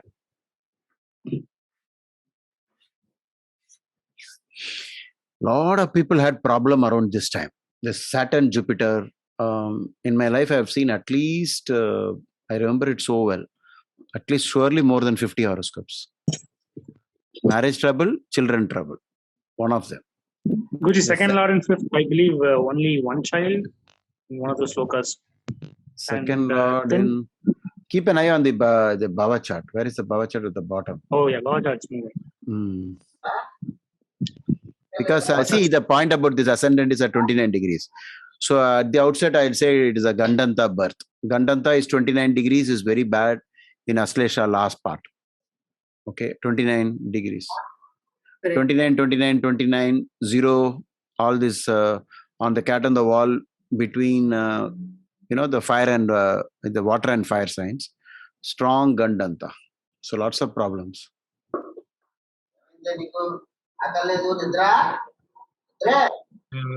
7th and 6th Lord together in the 2nd. Josula. Okay. But sir, the 5th Lord, Shatbala is strong. Mars. Huh? Shatbala for Mars, sir. 5th Lord is in the 5th. It is not in the 6th. So on Shatbala? Yeah. If you see, it's a little... Mars is strong. Okay. Yeah. What is it? What are you trying to infer from that? Like, there might be actually a child. Like, the person can't be childless at least. At least one child. Okay. Because there's no Ketu Rahu also, right? 1, 2, 3, 4, 5. Yeah. I mean, Rahu Ketu stillborn, I guess, in Bhrigu Sutram there was one quote which said, but that doesn't mean no child till now.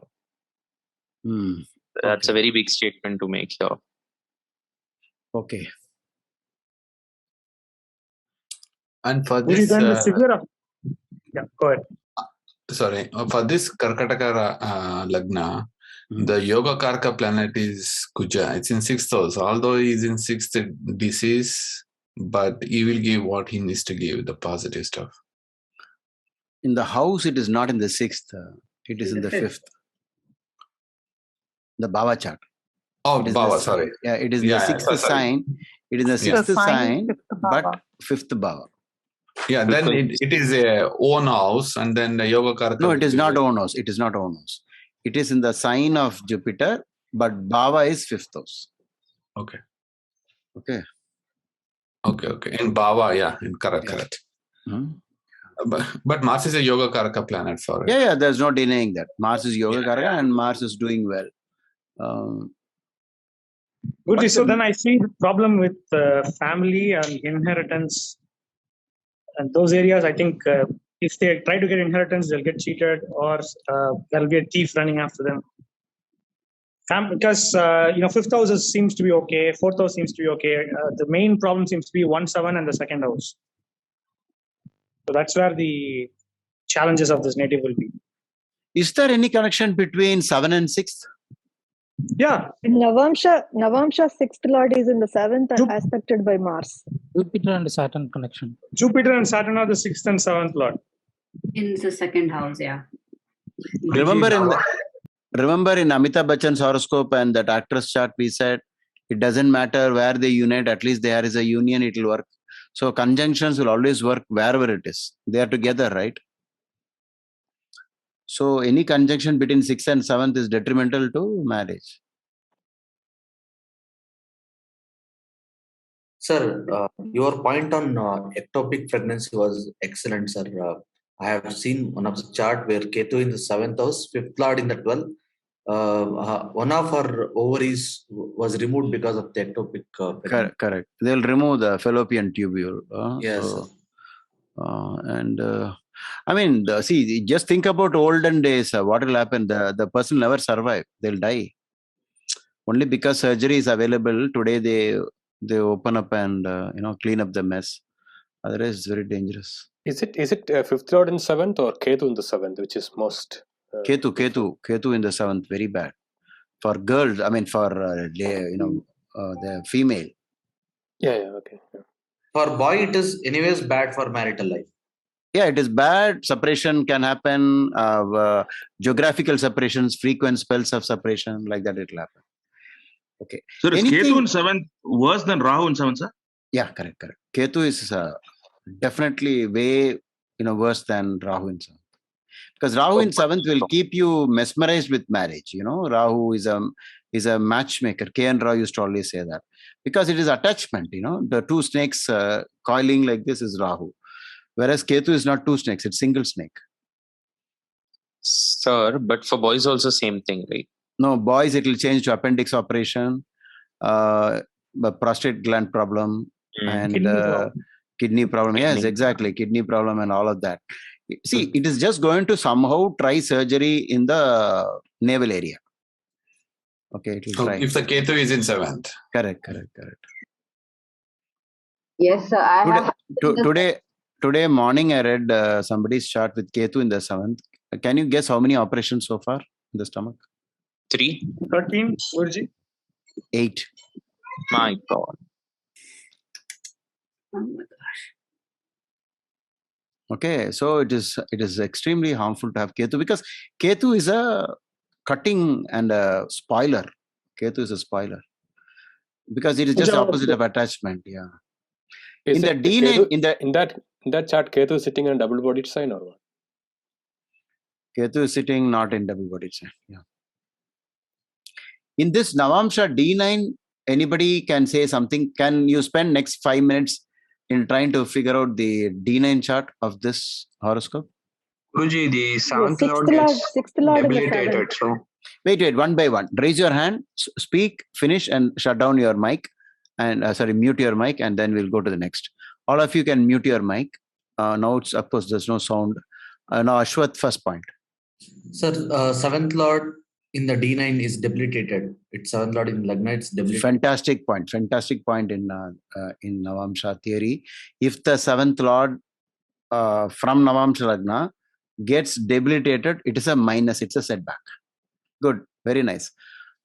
Good, that's good. Next person, Sai Prahlad. So Guruji, I see that either the father might be strict or she might see things that will be like, father will get into trouble from the Navamsha, as well as losses from hospitals, losses from pulse related things. And yeah. Guruji, 6th lord in 7th. 6th lord in 7th. Sun. Very good. 6th lord in. So in Navamsha reading, always stick to only 2 points. That is 1 and 7. Okay. Then take the 6th house as a reference point if you're talking about divorce, and problem in separation and other things, 12th house. So with this you can give a nice reading about the D9 chart. So the second point was the 6th lord in the 7th house. Very good. Anything else? Sir, what I have seen in the previous charts, like if anyone is having a putra dosha, that is also causing the problems in marriage, sir. This person, having Mars in 5th house, definitely something negative about kids, as well as like in Navamsha also, like in 5th house Ketu is there. Okay, if you want like that, then Saumya should reveal the D7 chart. Okay. I meant to say cruelty for, done to father or seeing or like father is cruel. The logic for that is in Navamsha, wherever Scorpio is, that area they'll see cruelty. That area? They will see cruelty, or that person that is indicating might be, very critical of them or harsh or strict. In Navamsha? Yeah, in Navamsha. Navamsha, wherever the Scorpio is, whatever house it falls, it becomes, like here it is the 9th house. Okay. So either cruelty done to father, done by father, or father, she witnesses father, getting some kind of bad deal. All those things. This is not from Parashari text, right? There's no such. No. Okay. This is, I think, from some Gemini offshoot. Okay. The Mars aspect on the 7th house in Navamsha, that 4th aspect, can we consider that? Mars aspecting, so no, that's not so much reliable. You have to stick to the basics. That is Lagna factors, 7th house factors. The detrimental to 1-7 is 6 and 12. With that, you should be able to give something about it. Guruji, Varman, yeah. Yes, Varman. The very obvious is the disconnect between the partners in Navamsa, Mercury and Jupiter in 2-12 axis. So very good. That is a Durdva Dasa. Me means Jupiter. I or Jupiter. My spouse is 7th house. This was an idea taught by Guruji Sheshadrinada Shastrigal to me, that whenever you read Navamsha, always keep an eye on Lagna Lord and 7th Lord and see how they are disposed between themselves. Is there any Sashtashtaka or Dvirdva Dasa? Dvi, Ir, Dvirdva. Dwadasa is 12. So 2-12 axis, disconnect. Very nice point by V.K. Varman. Excellent point, yeah. Yeah. Sir, in the D7 chart, the even though Ketu is there in the 5th house, it's in exalted position with Venus, and the 5th Lord is also exalted in the 7th house, which is Mars. So you're saying there definitely be no problem with children? No. Problem will be there, but at least, as I said before, seeing the Mars strength and one child is born. At like least my one intuition child. was also saying, yeah.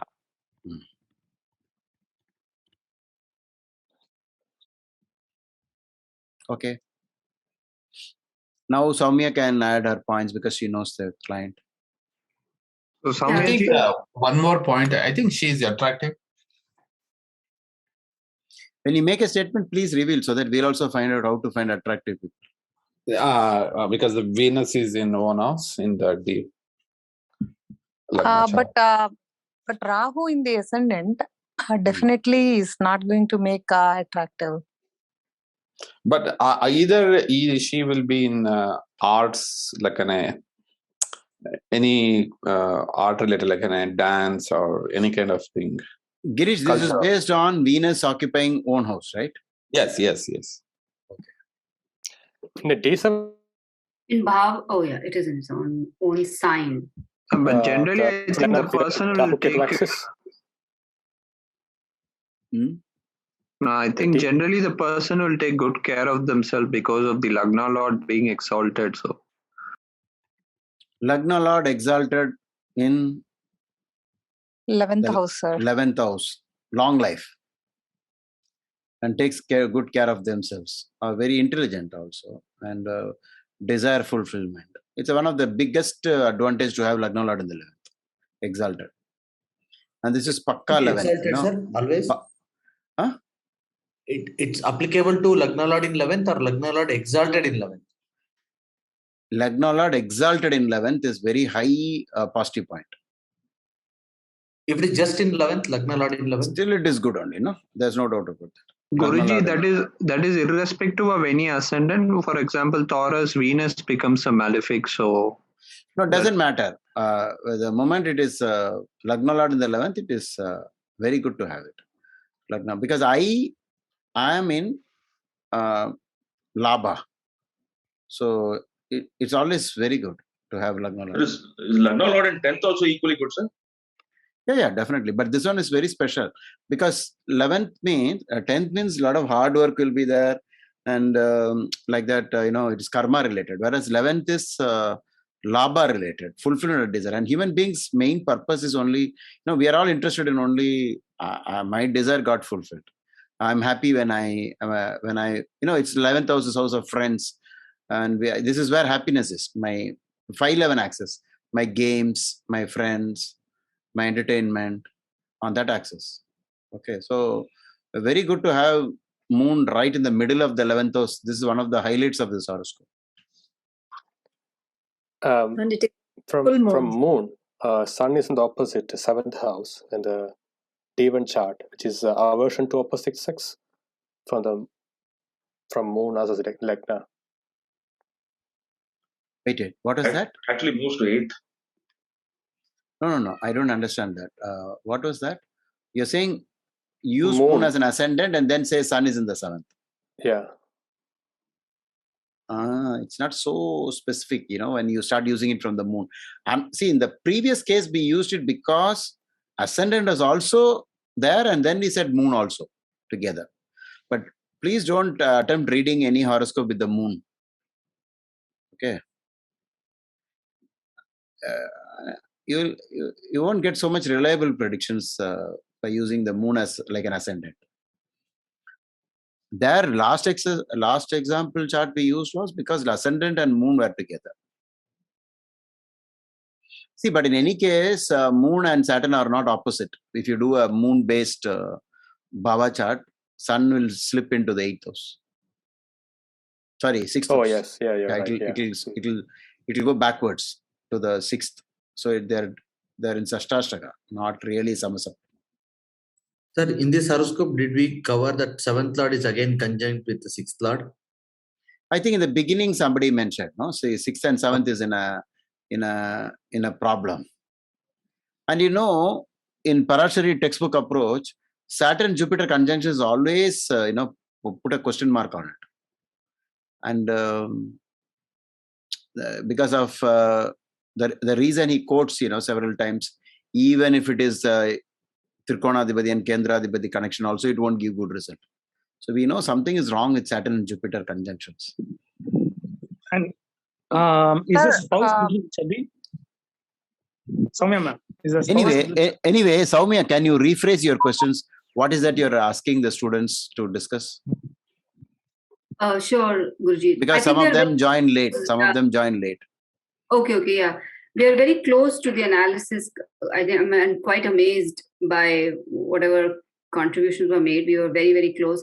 Main thing is that do you see a separation, and what kind of separation do you see? Do you see a lot of arguments and fights? Do you see a legal fight, or do you see something else more extreme?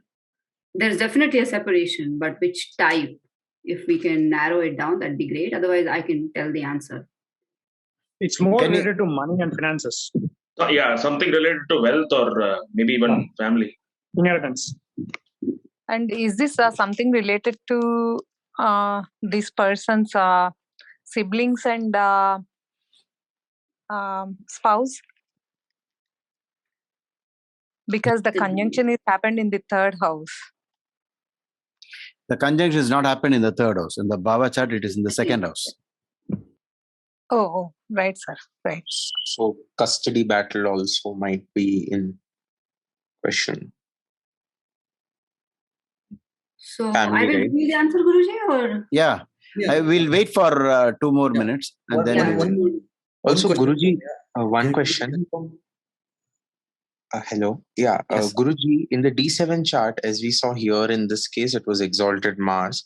But suppose if the D7 Lagna Lord was Leo and Jupiter was exalted in Moon, but in the 12th house with the 12th Lord, which is suppose, because I saw this combination yesterday. So in such a scenario, what would you say about the child for a Leo D7? I really cannot concentrate because I'm looking at this chart. Okay. So let's not deviate from the given chart, because a chart reading is very difficult. You need to focus on it, and when at that time, if you bring in another horoscope, it will we lose sight of the horoscope that we're discussing. Sorry. Yeah. Sir, can I include one point, sir? Yes, Deepa. The score for fifth house is so low. Score of fifth house is so low. Why is it so? Okay, you're seeing 18 is a rare score on the fifth house, right? Okay, very good. Something to do with children. Okay, centered around child. D7, the Lagna Lord Moon is afflicted in Rahu Ketu axis, along with the Karaka Jupiter, which is also afflicted. Okay. Sir, maybe the native has to work hard. Maybe the native's husband is a spendthrift, so the native has to work hard. Saturn is the Karma Karaka, Jupiter is the Dana Karaka. Could that be the reason, sir, for separation? The native might be thinking, why should I work hard for the husband who's a spendthrift? Could that be a reason, sir? Maybe. Vila Saumya, you document it. Please type it out. Sun is also the Putra Karaka, and it's in the fourth house, but in the fifth. Oh, Nick Simpson wants to go because he has some work. Okay. Very good, Nick. You can always go and watch the recording later on. Saumya, is this any separation happened during the Sun Dasha and Mercury Antardasha? Let me check. Sun and Mercury. No. Should have happened I mean, it could have happened in some previous relationship, then I don't know. But the main marriage relationship, no. Jupiter Mercury. Jupiter Mercury could have happened. Why? It's in the D9. It's in 212 axis. Okay, 212. It may have been with the because I do know that this person had a previous relationship also. May have been for that.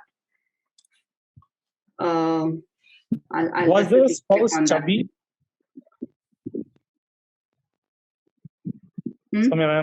Was the spouse chubby? You got to tell why. Now we'll know how chubbiness comes. Because seventh lord is with Jupiter. So Jupiter is seventh for lord is the Saturn. Jupiter is for Saturn is seventh lord is Saturn. Seventh lord is with Jupiter. Because Jupiter. Okay, Jupiter is all about becoming fatter. Okay, chubby, rounded up, swelling. Not that I know of. Nothing exceptional, nothing out of the blue. Madam, is this person denied staying, in a joint family? Because I'll tell you the reason. Nobody likes to stay in the joint family. No. In generally, no, Saturn in second, Bhava. Yeah. And seventh lord in second house, definitely two marriages. No, Saturn in second itself is 2 marriages, right? 2 spouses. Correct. And Saturn's Dasha did. Please quote the book whenever you make a statement. Like you say, it is taken from Brihasutram. The first point was taken from PPHS. See, all this. Why we are doing it is we are creating, database. We are creating a set of videos that future generation can watch and learn. So try to be, please quote as much as you can the source. I mean, that's how science, that's how you make astrology a science. You want to say, see, this is so reliable, like how the general other sciences are. Otherwise, maybe I think so. Maybe that type of language you should avoid. Saturn in second is detachment from family, right? Detachment from family. Saturn in second. Yeah. There's surely a letdown because Saturn is in the second bhava. So seventh lord in the second, you have already told us, no, sir, more than one person in life. I mean, I didn't say that. Parashara said. Okay. And Saumya, since Saturn is a Jupiter, is there like maybe the spouse is in the intellectual field? Professor, teacher? Yes. Prahlad, you had a couple of points previously also, and they were absolutely correct. So when I tell the answer, Saumya's separation happened at Saturn Dasa? Because wait a minute, Saumya, whenever an exact point has come, please call back the student and ask him to repeat it, so everybody, because they might have missed it, so that we can document it. So please ask Sai Prahlad to repeat the statement. Okay, yes, Guruji. So this his last point, Prahlad, if you want more time for you said teacher education. Yeah. Since Saturn is a Jupiter, I said he'll be chubby, but then you said no, it's not necessarily chubby. So then I moved on from chubby to the characteristics of Jupiter instead. Okay. So seventh lord, whoever he sits with, that characteristics you can see in the spouse.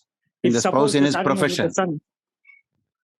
Yeah, profession, or even the face of the spouse, which I've seen one of the charts.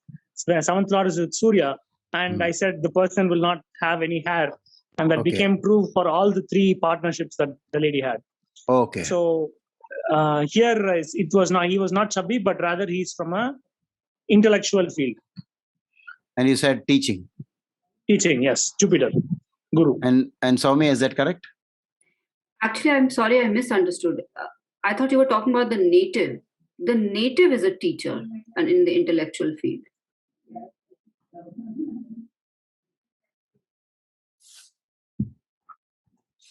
So this is he or she? This is She. She? Mm-hmm. Lady. Okay. Yeah, she's. It's the ninth lord with, and Saturn and Jupiter are in Hasta Nakshatra, which is moons, which is exalted. So the fifth house also comes into play. Moon is in Mrigashira. Okay. From AL, the Jupiter is like direct opposite. That can also be an indication for being a teacher. But Prahlad, to be fair, I'll have to check what the partner was doing. May have been a teacher too. But this native is also a teacher, very intelligent and teacher. Possibly even famous after death. And the challenges would be from teacher kind of person as well as from workers, because when we take Ardha Lagna, the seventh house from Ardha Lagna is where one gets challenges in life, or somebody who they have to partner with or overcome. So Jupiter and Saturn being there, so Jupiter being there makes them very famous even after death, or also gives them a longer life. But that same Jupiter can also be an obstacle depending on how they navigate. So if they become a teacher, then the navigation becomes much easier. Now Saturn there represents workers or all the maybe poverty and things like that. So that is also one reading. And 12th from Ardha Lagna is UL as well as the 8th house. So maybe there might be losses because of the spouse family, or or even because of the marriage. And if the marriage broken down, then that would have also affected her career. Is that true? Mm-hmm. That is true. So spouse is like very dominant, Saumya? Dominant in nature? Reason? No, not really. Sir, like seventh lord in second house, like most of the times the arguments, spouse will be like very argumentative. Okay. Because second house represents mouth and we are speaking. deriving. Okay. I understand. You're not using a sloka to say that. No, sir. No, sir. Derivation. So after the marriage, was there any change in the career or teaching, whatever she was doing? Maybe not change, maybe some challenges. Not after the marriage, but after the separation, a lot of things changed. I meant after the separation, not after the marriage. Yes. After the separation, big changes happened. Because the reading is big changes are happening. Second from AL. So like if they get separated, if a couple gets separated, then second from AL gets destroyed or gets into trouble, it seems. And that is the 10th house. So her career and something that represents the 10th house would have a hit here in this person. Amazing. Also, the 8th lord is in first house, which is Rahu for her also, right? 11 sign Kumbha. So that could also indicate, as Sir said, right, surgery or bad health, open wounds, as said in BPHS. And sir, on addition to that, Guruji mentioned that Ketu in 7th, and here I'm seeing in the Bhava chart that, correct me if I'm wrong, it could be Sun is debilitated in the Bhava chart, and we don't read Girish. We don't read it like that. We will not use Rashi logics to Bhava chart. When you say debilitation, it is only Rashi. Okay. Rashi, not in the Bhava. See, for example, I'll give you a clue. We said Mars shifted into the 5th house, but Mars is really where? In Sagittarius. So take for example, this person's 10th lord of profession sits in Jupiter sign. So therefore teacher, like that, 1 point added for teacher, because Jupiter is the teacher. Whereas you will not say it shifted into Mars sign, because it really did not shift to Mars sign. It is actually in Sagittarius only. It cannot be shifted like that. Only angular distance between Lagna changes, and Bhava chart is a derivation of angular distance from Lagna degree. Therefore, you say Mars is in Sagittarius. It is definitely in Mula Nakshatra, no doubt. Nobody can take that away. But from Lagna, it is in the 5th Bhava, and that's it. And no more. Same way, you cannot say Sun is become debilitated in Bhava chart. You don't use Rashi terms to Bhava at all. Bhava chart. Okay. Yeah. Thank you, Guruji. Thank you so much. So since Sun is in 4th house. Not Tula, 4th house. So 4th house. Yeah, you can read Sun in the 4th separately. Sun in the Does a person has any migraine headache or anything like a head injury? Is that based on Sun in the 4th? Yes. Do you have any reference for that or experience? Experience, Guruji. Sorry about that. Okay. Saumya has to reveal what I said. Sir, according to we are waiting for the Saumya's response. One last point. According to BPHS, second lord being in 4th for that person, that's good money-wise, wealth-wise, since already 2 activated planets are already there in the 2nd house. So, second lord, she's wealthier. At least ample, yeah. Good. But Mercury, it's associated with Mercury also, right? Which is Lord of the 12th in the 3rd Lord. Sun being in the 4th can also make them like what is it called? Kind of like imprisoned. Not exactly, imprisonment, but rather their house may feel like they are limited or they're being restricted. Okay. Okay, I think it's not good. Have we done justice to the Navamsa in both the charts? We did talk about Navamsa, right? We did something. Yes, sir. About 7th lord debilitated in 1st house. Okay. Then 2-12 axis. Lord in 7th. 6th and 7th. Okay, based upon that, any separation thing can be connected to any dasha, in this antar dasha only separation should have happened. So either Jupiter, Mercury, or Jupiter, Saturn. Or at least you're saying it is Jupiter Mahadasha. Yes, sir. And the logic is disconnection or maybe 7th and 6th house factors connecting to Jupiter. Yes, sir. Saturn, Mercury also a possibility, sir. Saturn, Mercury. Where is Saturn, Mercury coming? It is right now. Okay. 2019, sir. 2019 Saturn, Mercury, no? It is still Saturn, no? Saturn. Yeah. Saumya, always keep only dasha and antardasha. Don't keep the 3rd level, pratyantar, because it always dilutes the. Yeah, this is the best way to do it. Only keep the dasha and antardasha. It really works wonders. That's enough for practical purpose. Jupiter Sun and Jupiter Moon, which is Jupiter, 6-8 Sun, axis. Jupiter, Sun, Jupiter, Moon. One is 6th Lord, other one is Maybe in Jupiter, the 7th Venus house. will also be a possibility. Venus connection. Yeah, maybe Jupiter, Sun. Saturn, Rahu.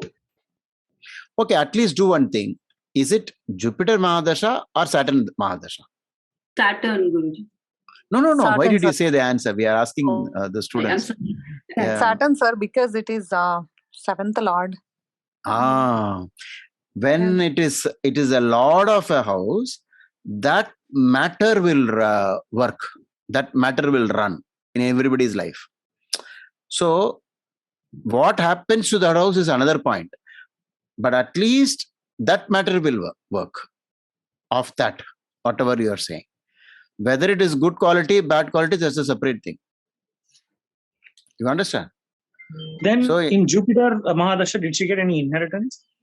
Saturn, Jupiter, or Saturn, Rahu? No, And first we can say the Jupiter Mahadasha or Saturn Mahadasha, which is more capable of doing something with the marriage. Trouble might have started even in Jupiter. Okay, trouble might have started in Jupiter, but it is waiting for Saturn. Can anybody say why Saturn will be more harming than Jupiter? Saturn in the second because it is functional malefic for this ascendant, sir, and being 7th house Lord. That's correct point. How Ketu. Exactly? How we know? If you refer, that is one point. But Parasara text, if you say, he will say highly stressed. You better give a black cow in charity. Do Mahamrityunjaya. When will he say that? When there is death-like suffering. When there is a lot of suffering, like that. So you can do. Like if you want to do stack-up method, if you want to say which is more stronger, you want to know which one has greater say in anything, this is how you build up on the data. Okay, Saumya, I think it's getting late now. It's already 9. 10 o'clock. We have started at roughly 7:30. Many students are there. Most of the sessions around the world is only for 30 minutes or 45 minutes. Only we are running 2-hour session and so on. So some people may get tired. Okay, so we will. You can wrap it up, and yes. Yeah. So I think a couple of points. So this person actually lost their spouse. So widowhood, separation by death. Okay. This happened in Saturn. So Saturn Mahadasha, Saturn Antardasha. Okay. And then Saturn in the second house by Bhrigu, Sage Bhrigu, the native will in the want of money. So yes, there were financial issues anyways. And we'll have 2 means that his first wife will die and he will marry again. So, and then Prahlad had touched upon this earlier, that problem with in-laws or something you had said. And then I think someone also mentioned custody. So so problem with in-laws in terms of money aspect, money fight is going on after the death of the son. And they're also trying to get the child. This person has one child, one son. So there are a lot of issues going on with the in-laws in terms of like enemy and fights and maybe even legal custody battle. And then husband died due to COVID in 2021. And then somebody had, I think Aarti had guessed this in the chat separately to me. And then she had asked, is it a love marriage? It was a love marriage. Then Prahlad, you had also made one point about, or somebody else had made one point about the father. The relationship with the father was very stressed, extremely stressed. And there were like arguments and fights. And due to financial issues also and just compatibility also. So Prahlad, if you want to repeat what you had said about the father or the second house. Yeah. Now this father is like after the marriage, was it bad or before that it was also bad? So actually, one odd thing was also there. I don't know when we were, this person had some eccentric, because Rahu is in the ascendant, I'm thinking rebellious attitude, extremely rebellious attitude, and little unorthodox also. So I'll just say that. I don't want to say more, but unorthodox in some relationships. So that's why the father clash increased. The rebellious attitude in general. So I said about father because in Navamsha, the 9th house was, was Scorpio. And so because of wherever Scorpio falls, that house, that signification, they'll either see cruelty to the person that will be strict, or they'll see cruelty to them. So with that logic, the 9th becomes the father. So father is strict and cruel. Father was very strict. Yes. Yeah. So that part is also correct. And then 6th and 7th conjunction, I think we talked about, second house. And the person's profession, I think, so the person is going through big change. They had to, so financial issues, they had to downgrade the apartment. They had to move from the regular apartment to another apartment. Job challenges are also happening. So, and I think mostly it started in Saturn, Mahadasha. But maybe the problem was also in the marriage even before that. Like Guruji had mentioned it, the problem may have started in Jupiter. Actually, there were other problems also in the marriage, but the death happened suddenly. So it kind of, brought about that result in a different way. But there were some issues in the marriage in Jupiter itself. Saumya, do you remember? Some of the students may remember that in the Navamsha discussions, I said planets placed in 3, 6, 8, and 12, if already designated as trouble, can add up to the trouble in its dasha or antardasha. So where is Saturn in this D9? 3. You understand? Or suppose you shift this lady's lagna to husband's lagna. What can you say about Saturn? See, one from her point of view, it is death-like suffering. Okay, which is what 7th Lord is all about, and even 8th Lord. And this is the only reason why the Maharishi says Mahamrityunjaya. But suppose you shift the ascendant from Karkataka to Capricorn. And Saturn goes to 8th. Conjunct the 12th Lord.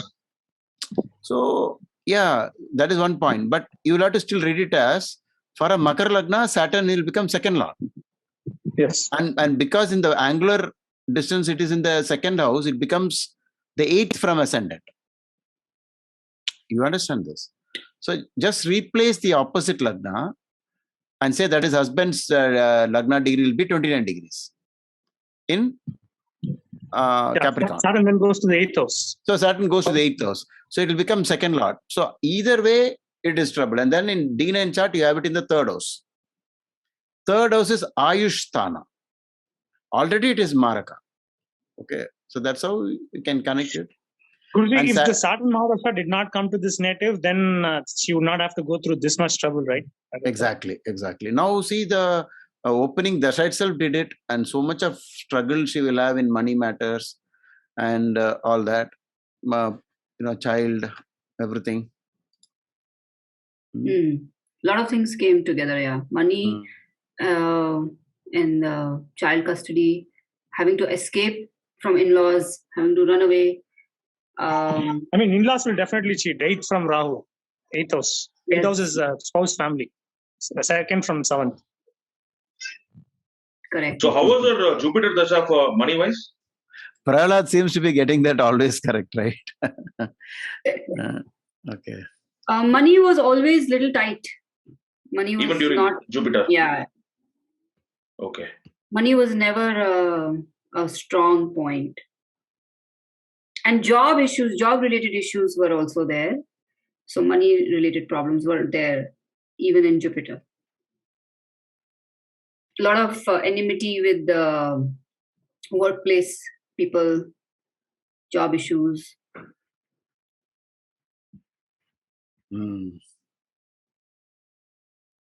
So I think, Guruji, we can wrap it up now, right? Okay. Very late for you. If you keep the mouse pointer on the chart, does it show the mouse pointer to us? Can you see it? Where is it? I can use this one. I can use this one if you want. Can you see this? Yeah. Okay. Can you move it to the 7th house?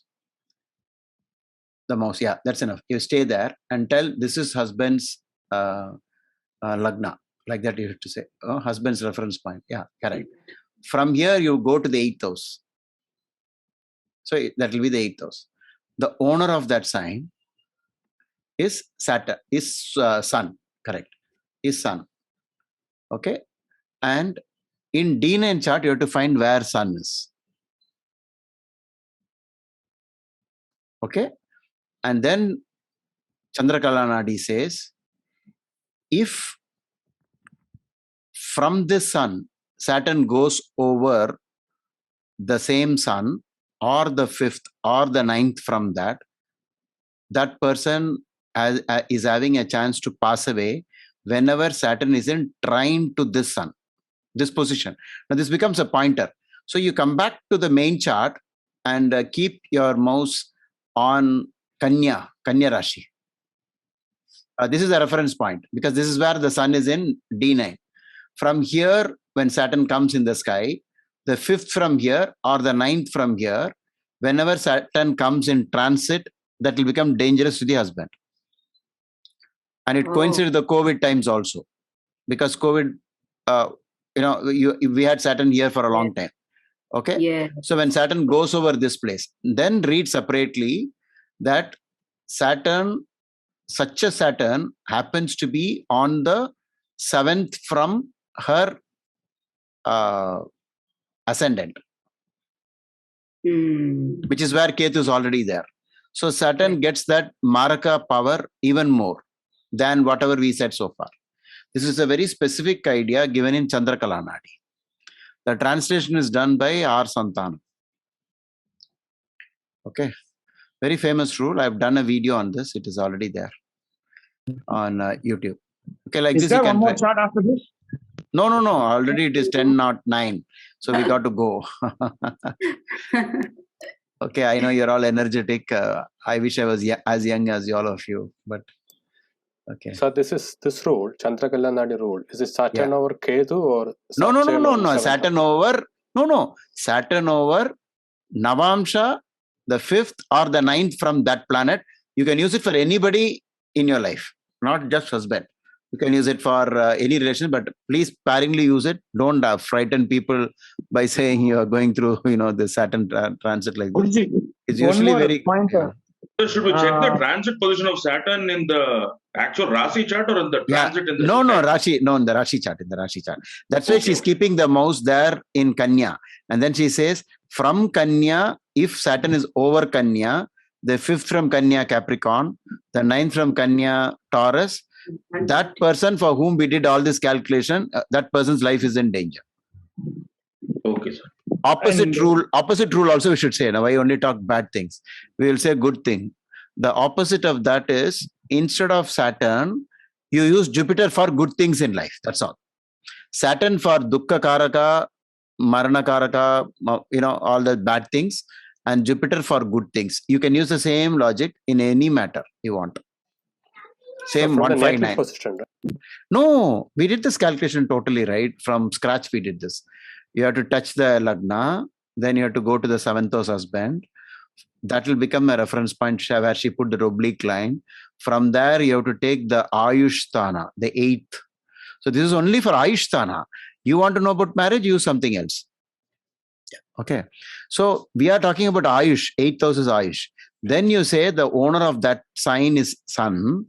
Search for Sun in Navamsa. Fix that sign as the reference point. When transit Saturn moves over that, or the 5th or the 9th, during such Saturn transit, that whatever we discussed so far, the longevity of the husband will be in trouble. Okay.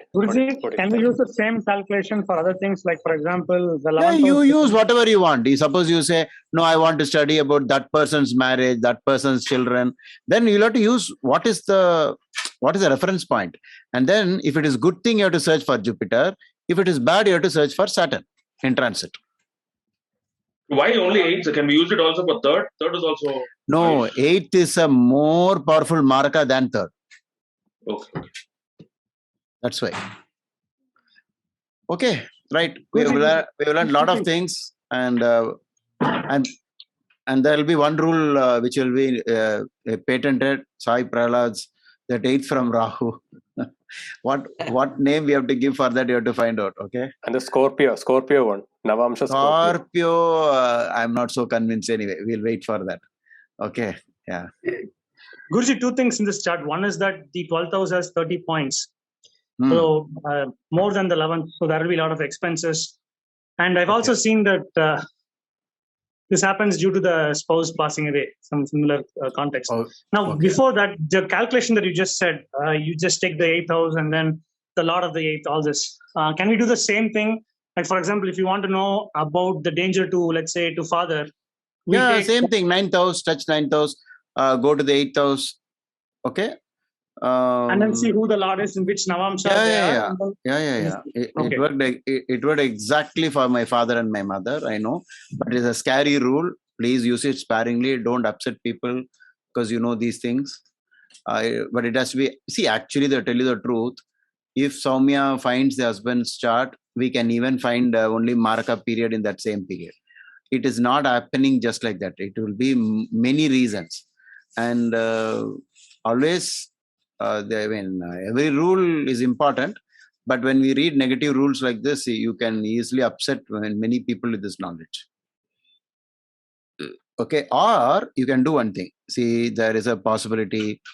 Please do Mahamrityunjaya and practice Mahamrityunjaya mantra. Then use common sense. In COVID times, use I don't know if we say vaccination, Sai Prahlad will get worked up.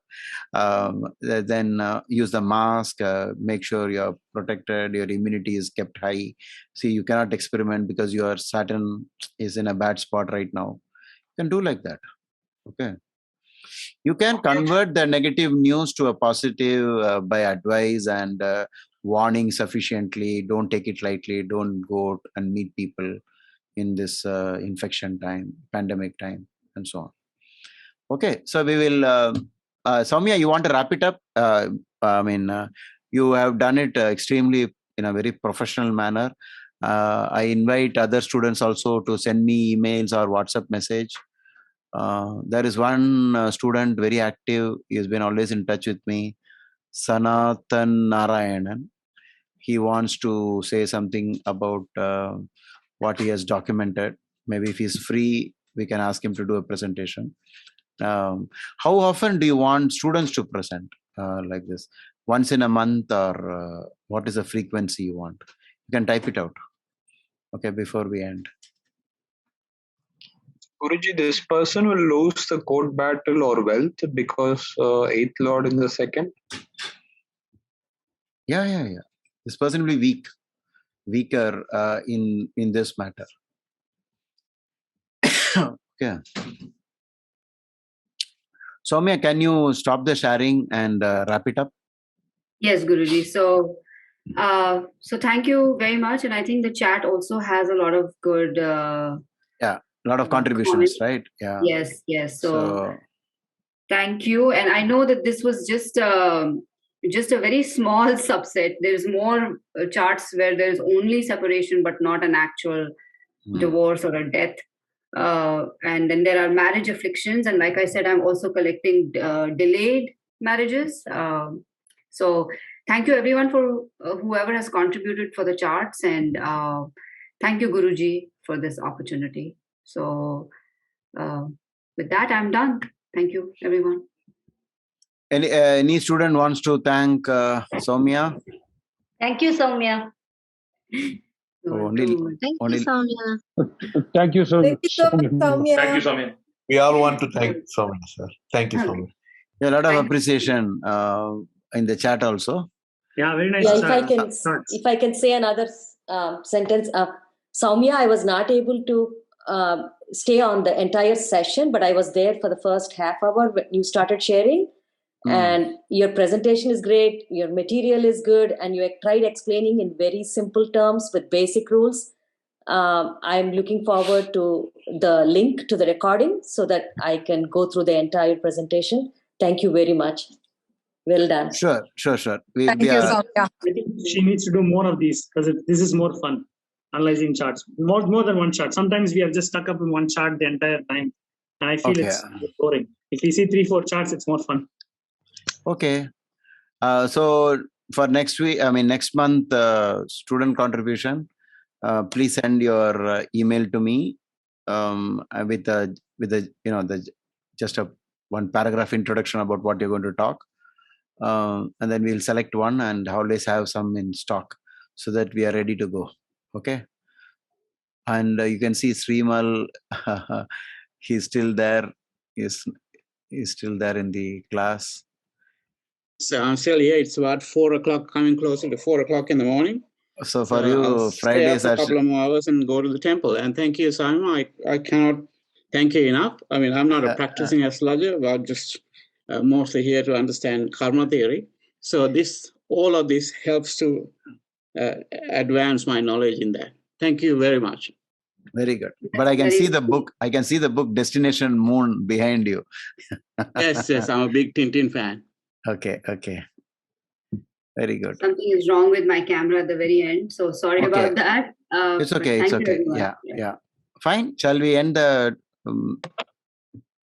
Zoom session? Prayer, Guruji? The ending prayer? One short prayer if whatever you want to say. Anybody wants to do a climax mantra? Saumya. Yes. Dr. Saumya. Saumya versus Saumya.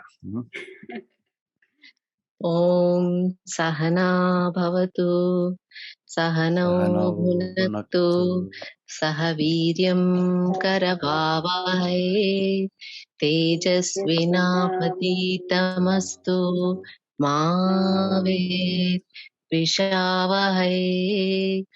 Om Shanti Shanti Shanti. Thank you. So let's. Thank you, sir. Thank you, sir. We'll meet again tomorrow. Yes, sir. Thank you. Bye. Thank you.